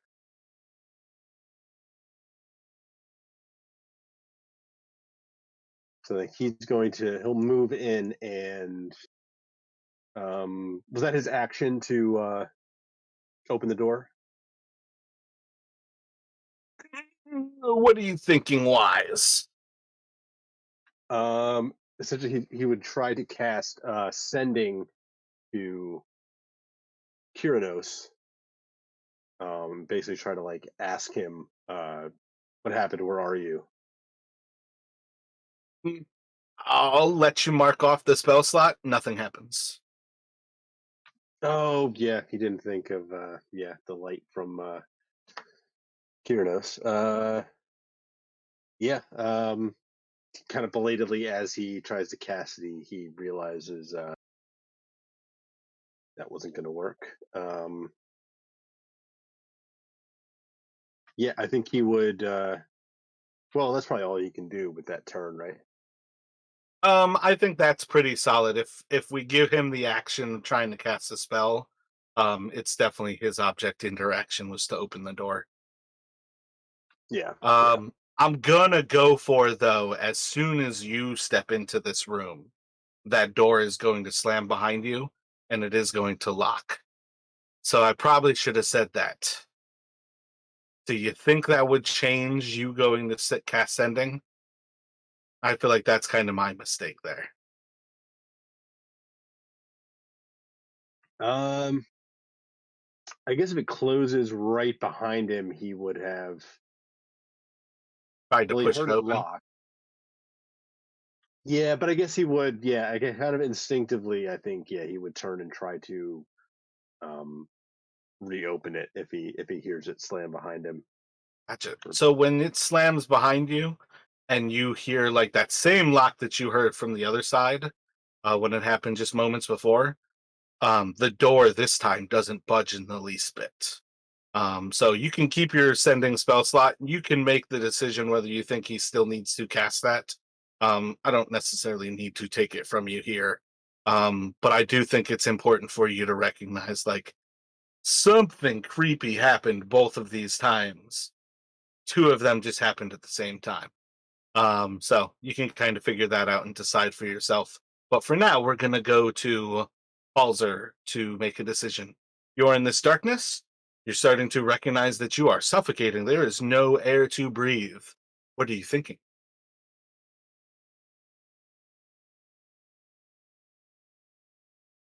No air to breathe, so Yeah, I don't know. Yeah, I think she's just gonna try to like feel out wherever she is. Like if she can't see, then maybe she can feel if she can find something. Roll a perception check at disadvantage. So you kind of like feel around and like it takes you a moment to like tap into like this really hairy kind of like natty furry kind of person.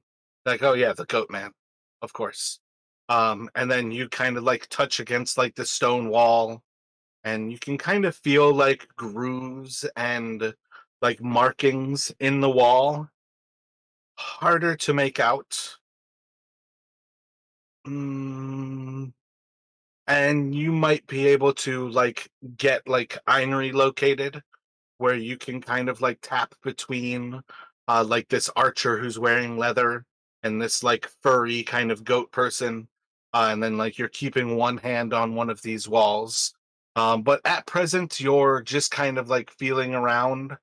Um, Not much to feel other than there's signs of things being kind of um ground into the wall. You can feel almost like wispy sort of objects and maybe square like objects, square like objects and inverted triangles. And that's probably, I think, what you could pick up with that roll at present.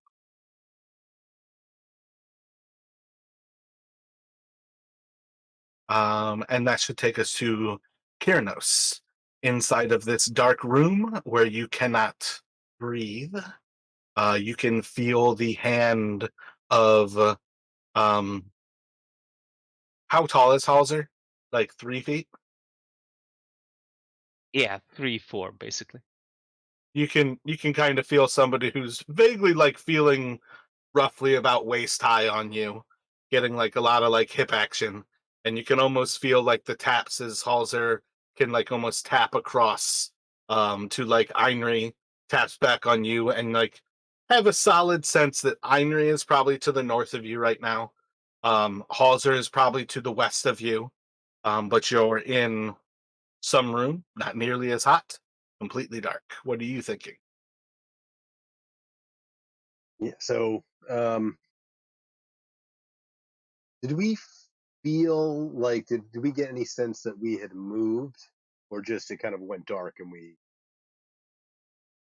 The moment it went dark, the moment Einri snuffed out that candle, the heat was gone, and so too was your air. Gotcha.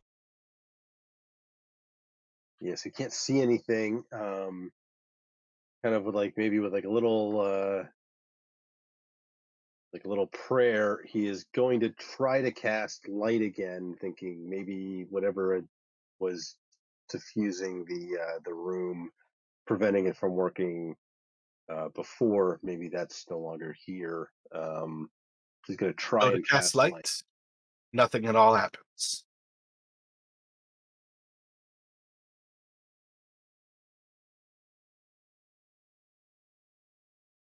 Uh, yeah, I think that's pretty much. I don't think we can really do anything else.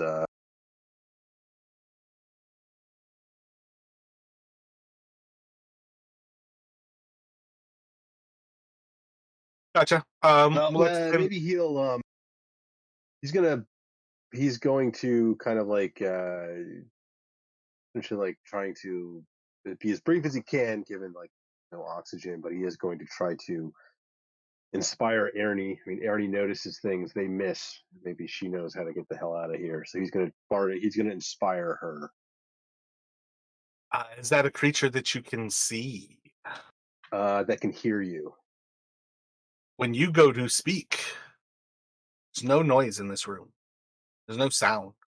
You go to say something, nothing comes out.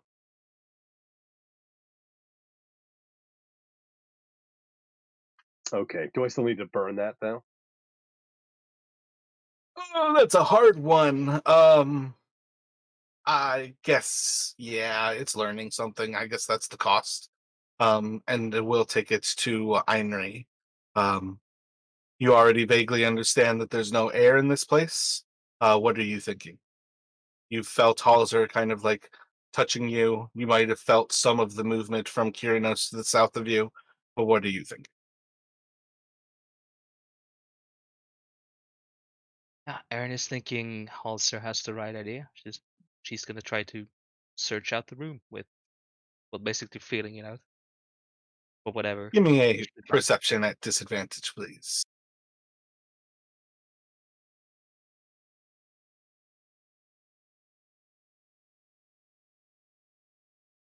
Fucking that one. It's a Yeah, fucking that 11. that's my Uh, inspiration back at least. Woo!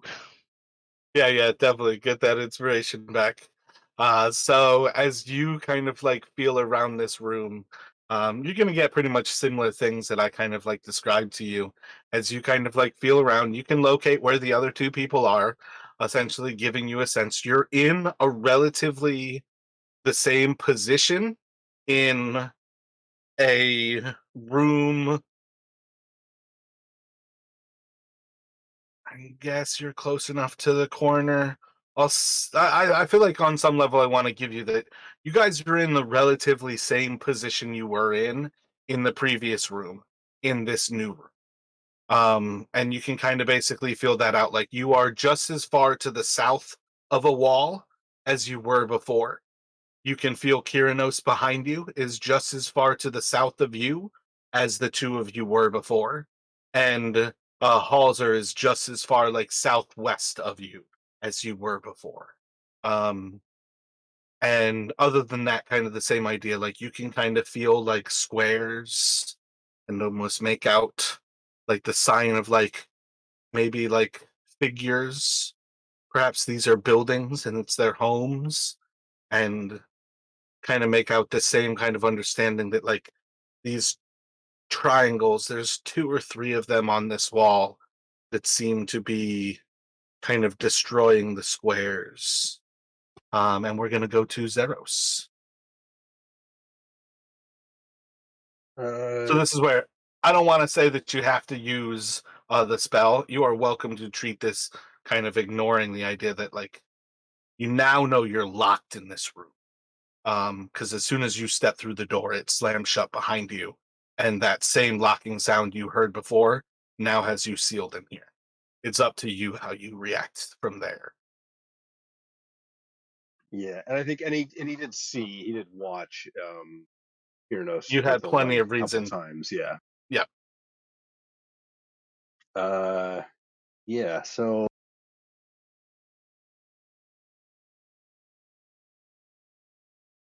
and you also would have heard, um, basically, Kirino said, "Try to snuff it out," and the moment Einri kind of like reacted was when they disappeared. yeah.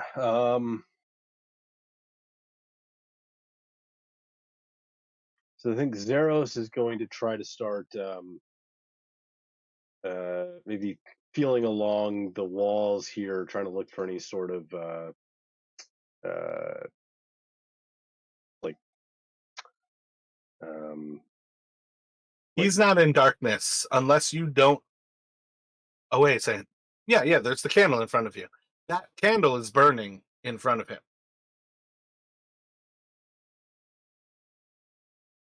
okay. Yeah. So looking around the room, kind of looking along, I guess the actually he might go to try to he's going to try to see if he can pick up the or take the sconce out of the thing's hand if it's not too like hot to the touch. Oh, my bad. I missed like a key component of this. Son of a bitch. My bad. The moment the door slams shut on you, lava starts pouring from the ceiling here. I'm missing a key component. I need you to make a dexterity saving throw. This is just with Zeros, right? just with Zeros. I could not react fast enough to set the trap off on Einrey. I had you roll a D100 and you rolled like 49. I rolled a 54. I was right behind setting off that trap on you, on the three of you, because there is a consciousness to this trap right now. So last turn, Zeros is taking 29 fire damage as this rains down on him. This room is filled with lava. Now, start this turn. My apologies. Start this turn with those things that you have in mind. There's drops of lava raining down from the ceiling above you. It's next to impossible for you to dodge them. It is condensing on the ground and starting to fill this room up. Um, and that's part of why I say you already vaguely heard that they said snuff out the candle. You're welcome to search around feeling that's in character. But I also want you to recognize like his life is still in danger in this place. Yeah, I think being with lava dripping onto him is going to change his thought process here.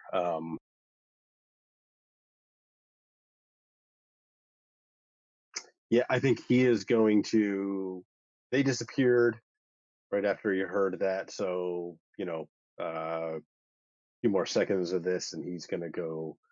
He's already badly burned. He's going to go down, so he is going to move to maybe with like a little whispered kind of exhortation to Zatagua is going to attempt to do the same thing and essentially snuff out the candle.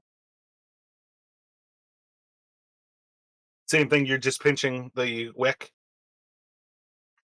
Maybe he'll actually try and essentially like pull out his water skin and douse it that way. Excellent. So as soon as you douse it, your burning flesh is going to be cooled by water as you find yourself inside of a dark, liquid-filled chamber, suspended in water all around you. Um, I don't think you can see. Oh no, my bad. This chamber is. I'm an idiot. It's you're like inside of a like moldy kind of smelling room where there's like little like oyster colonies and snails kind of crawling up things. The rocks are almost like jagged and you can kind of see like anemones and different creatures that are like sitting on them that are clearly like water creatures, but at present there's no water inside of this room. But you can kind of smell the like dankness of water that kind of like sits in a place like this. You can almost smell kind of like the salt water to this room. You can see all around you, like on the walls, like behind like this natural kind of like stonework and like coral reef kind of growing in this room, that there's like sculptures of like tidal bays and coastal cities and ships being wrecked, and like you see that there's a skeleton of a merfolk who's like embedded inside of the stone to the east of you and holding a very similar sconce with a very similar red candle. The candle is a flame in its hand, uh, and I think as soon as you get into this room, water is going to start to pour in through the like holes in the ceiling where lava was raining on you from above before. Water is pouring in on you in this location. Um, and that should take us then to Halzer. I feel like that's a solid kind of move. Did you have any other thoughts? Do you think there's anything else you might manage as you're like snuffing out this can or like pouring out the water on this candle and like find yourself in this room? Um, probably not within the 6 seconds. He'd probably just be kind of looking around and kind of taking all that in for the first time. I don't know if he'd have any immediate thoughts on what to do next. So we'll take this to Halzer.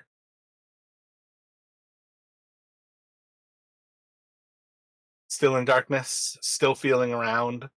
Uh, you want to continue to kind of feel around? Do you have any other thoughts or new ideas that Halzer might act on? I mean, I think she's gonna try it, but I don't really think it's gonna work. But she's gonna try to basically fire up a torch just to see if she can get it to work.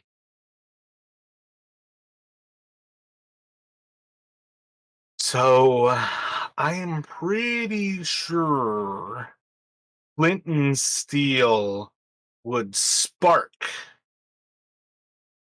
but there's no oxygen in this room to burn. So I think you'll get a flash of vision, but it's just for a moment. Let me get a perception check from you. From I Halsey? think, yeah, from Halzer. I think it's going to still be a disadvantage. Only I'll actually describe things visually for you as you basically come to realize like you can spark at this to like gain a sense of what's going on in this room, but you're still in complete darkness.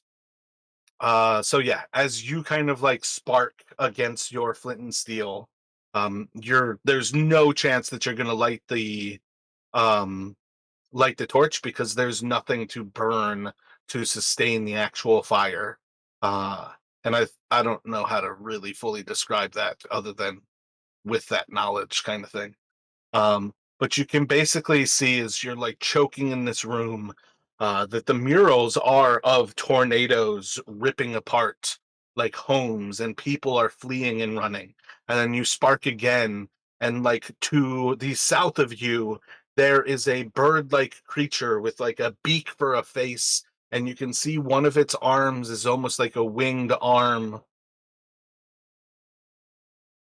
I think it's worth just saying. There's an Aarakocra like stuck inside of the stonework on the south side of this room.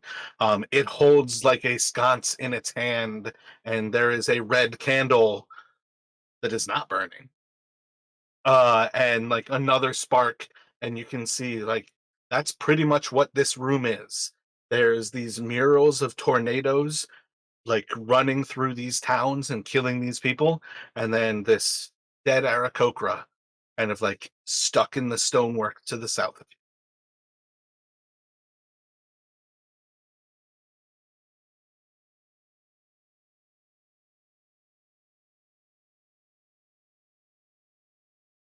And then I think we'll go to Kieran House.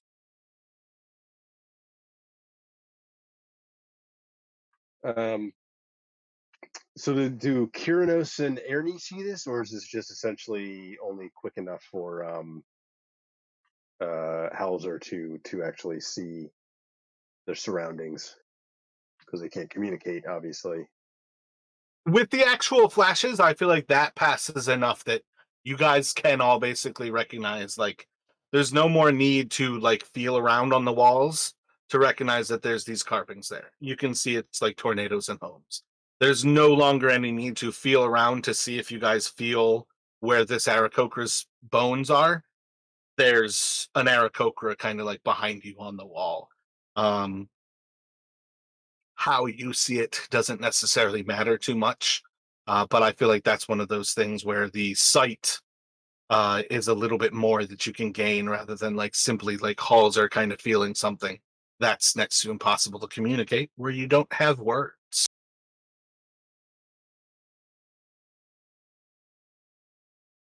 Right.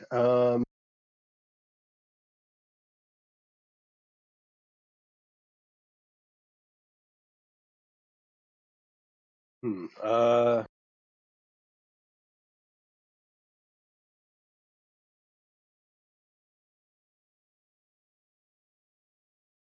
I think Kyranos is going to move in the direction of where the Aarakocra seems to be in the wall with the thought that maybe the wall is less structurally sound there, and he has no better idea to try to other than to we need air. So he's essentially going to see if he can essentially smash through the wall.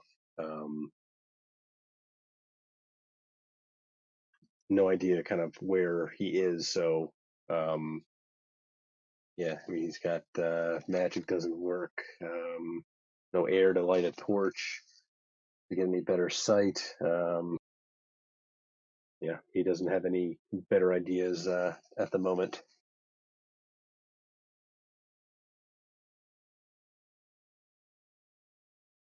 So as you swing into the wall or into the Aarakocra? Um, I guess he would do it at. I guess.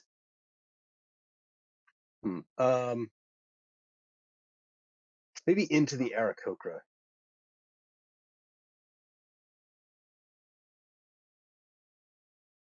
Gotcha. Roll an attack roll for me.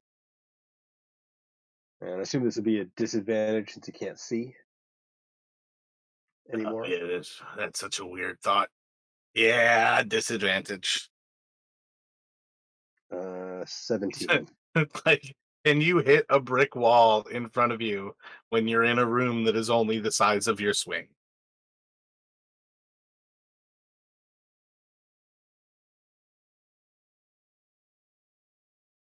Are you going to put any force damage into it? I imagine he wouldn't try because he figures the same thing that's preventing his magic from working would prevent that from working. So just straight. Gotcha. So as ooh, I wonder if you don't have the +3 to your attack. As you swing out at it and smash into this Aarakocra, this is while Hauser is still like sparking, trying to light her torch. And let me get an insight check from Hauser and Kyrinos.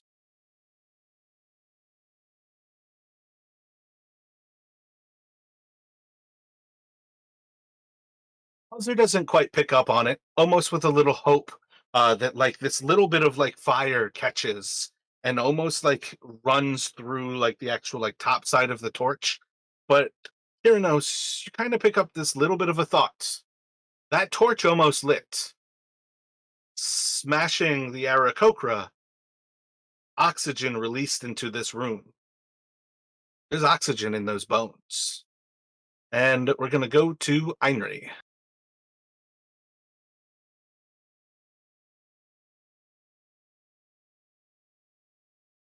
It's gonna have to Still happen. completely dark. You're seeing these like smatters of light.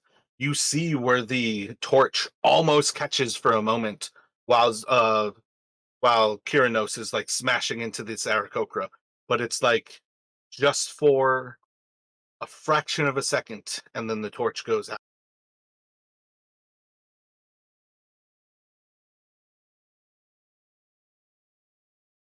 Then would it be reasonable to say that Ernie also catches on that there comes air from the bones? Because I should have just called for you to do the insight at the same time. I wanted you to do it on your turn, basically, because for you at present, you're not necessarily doing those same things at that same time. So it's kind of a different blend to how things are going. You're starting off the new seconds here. All right, so should I do an insight check then? Yeah, yeah, my bad. Do an insight.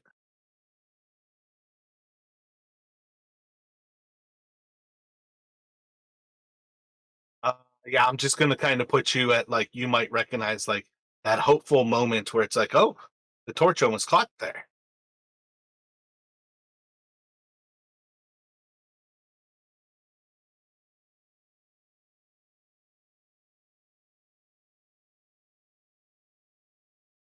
Even if I don't exactly recognize that there's air from the bones, she did notice the Aarakocra bones. Oh my god, so hard to say. Indeed. Uh, So she would try to get over there and, well, I guess I'd like feel out the bones, like inspect them, see for anything. She's desperate by this point, so then like just anything.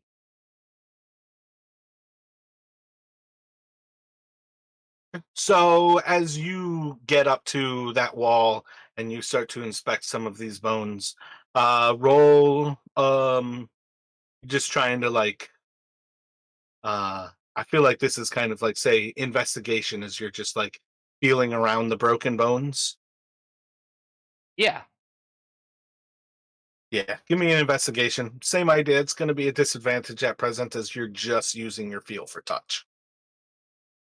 I'd say it's kind of at this point where you can connect the dots and recognize like feeling like two hollow ends of the bones and kind of like thinking for a moment like it's still a bird, still mostly hollow space in between these like growth plates. And you can basically make that same recognition. And you're doing it like in the dark, where maybe you have your fingers like in the like ends of this like femur, kind of like doing like a Chinese finger trap, like thumb trap, but like you're making that recognition. We're gonna go to Zeros inside of your little like water prison as it's kind of like filling up. It's about like I think it's like an inch of water each turn. It might be 6 inches. Yeah, it's 10 rounds, 1 foot per turn.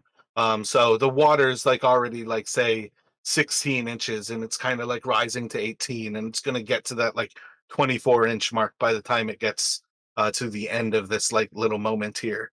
But what kind of thoughts do you have while you enter this like wet aquatic room? Yeah, so Zeros is thinking of the warning on the wall, and he's looking around. So you said the candle is lit, that this merfolk creature is holding.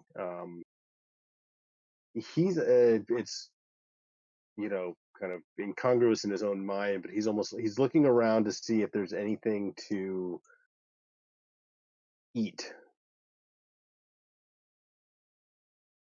There's snails and oysters in this room. Snails kind of crawling around in many different places. And then there's like little beds of oysters. Yeah, I think he's gonna go for one of the beds of oysters and essentially try to start like um well, he's wondering maybe if he's going crazy, but he's going to start trying to essentially like slurp a few of the oysters down.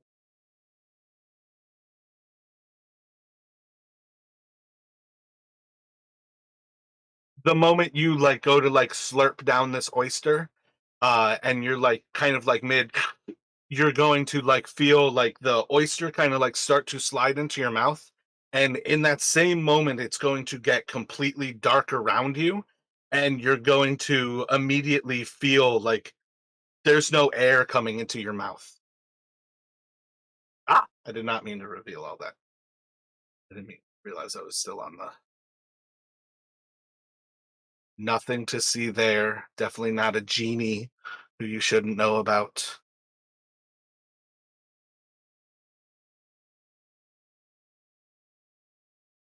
So Zeros doesn't currently know that he's inside of that room with everybody else.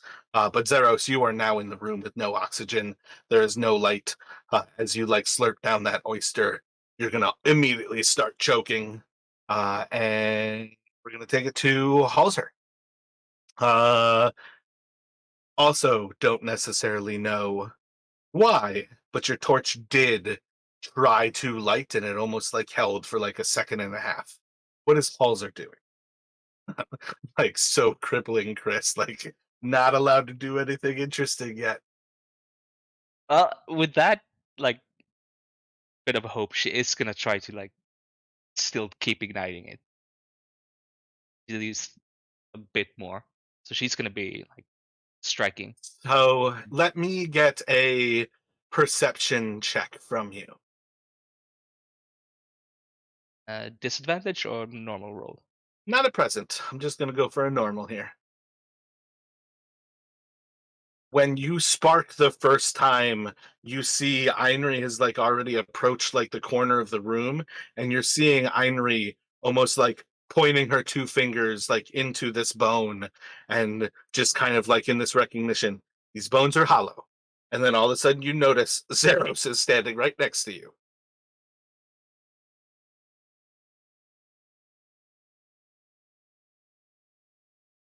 What are you thinking? Do you want to try to do you have any thoughts? What does it mean that the bones are hollow?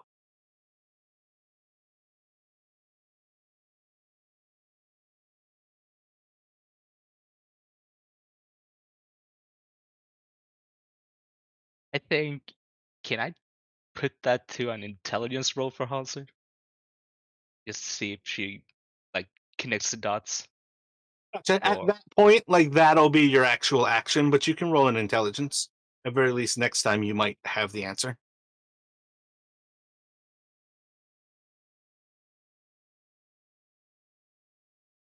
And we're gonna go to Kyrnos. Kyrnos, what are you thinking here? I think you also at this point everybody would have seen with the last sparks from Halzer that Zeros is in this room with you. Yeah. So Kyranos,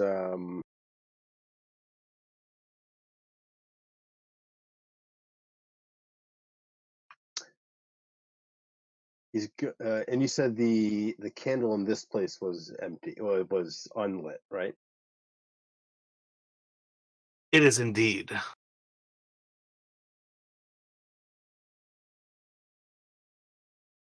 So I think the um, he's going to try to grab one of these bones, um, and essentially try to hold it up to his mouth and snap it in half, and try to essentially like suck in some of the oxygen to get like maybe a bit of air. So the moment he moves this bone up to your face and you snap it, breath of fresh air. Immediately, there is sand pouring down on top of all of you. You are standing in a stone room that is just filled with light. There is a candle lit to the east side of this room, and you can see that it's being held by a Medusa with these snakes that are writhing from her hair. And Einri, very quickly, you're going to notice that the Medusa has a pendant that hangs from her chest, and that is a button. And the floor has lines across it. This floor is going to drop out from beneath you. Sand is pouring down from above you. Heinrich, what would you like to do?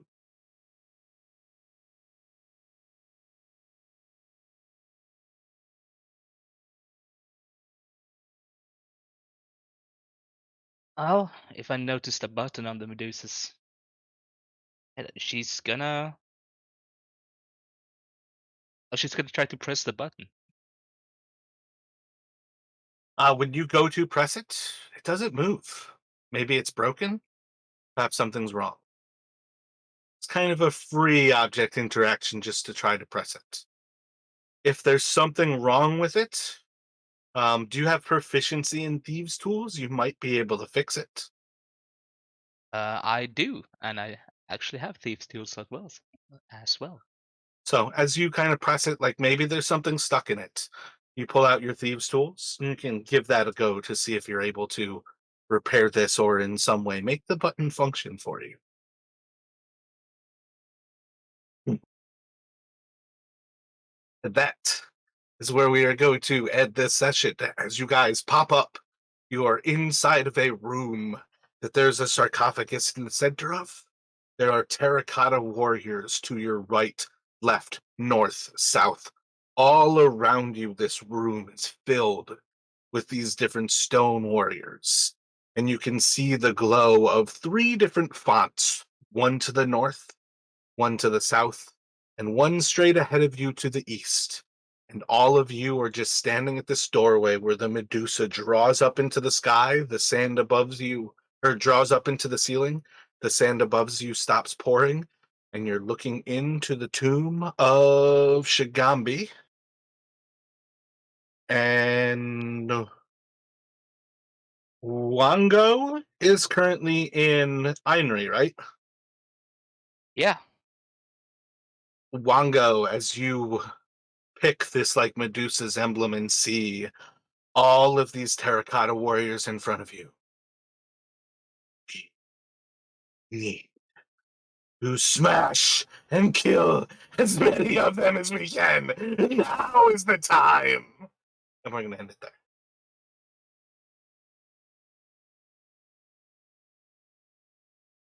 Oh, Wango said so. It must be a good idea.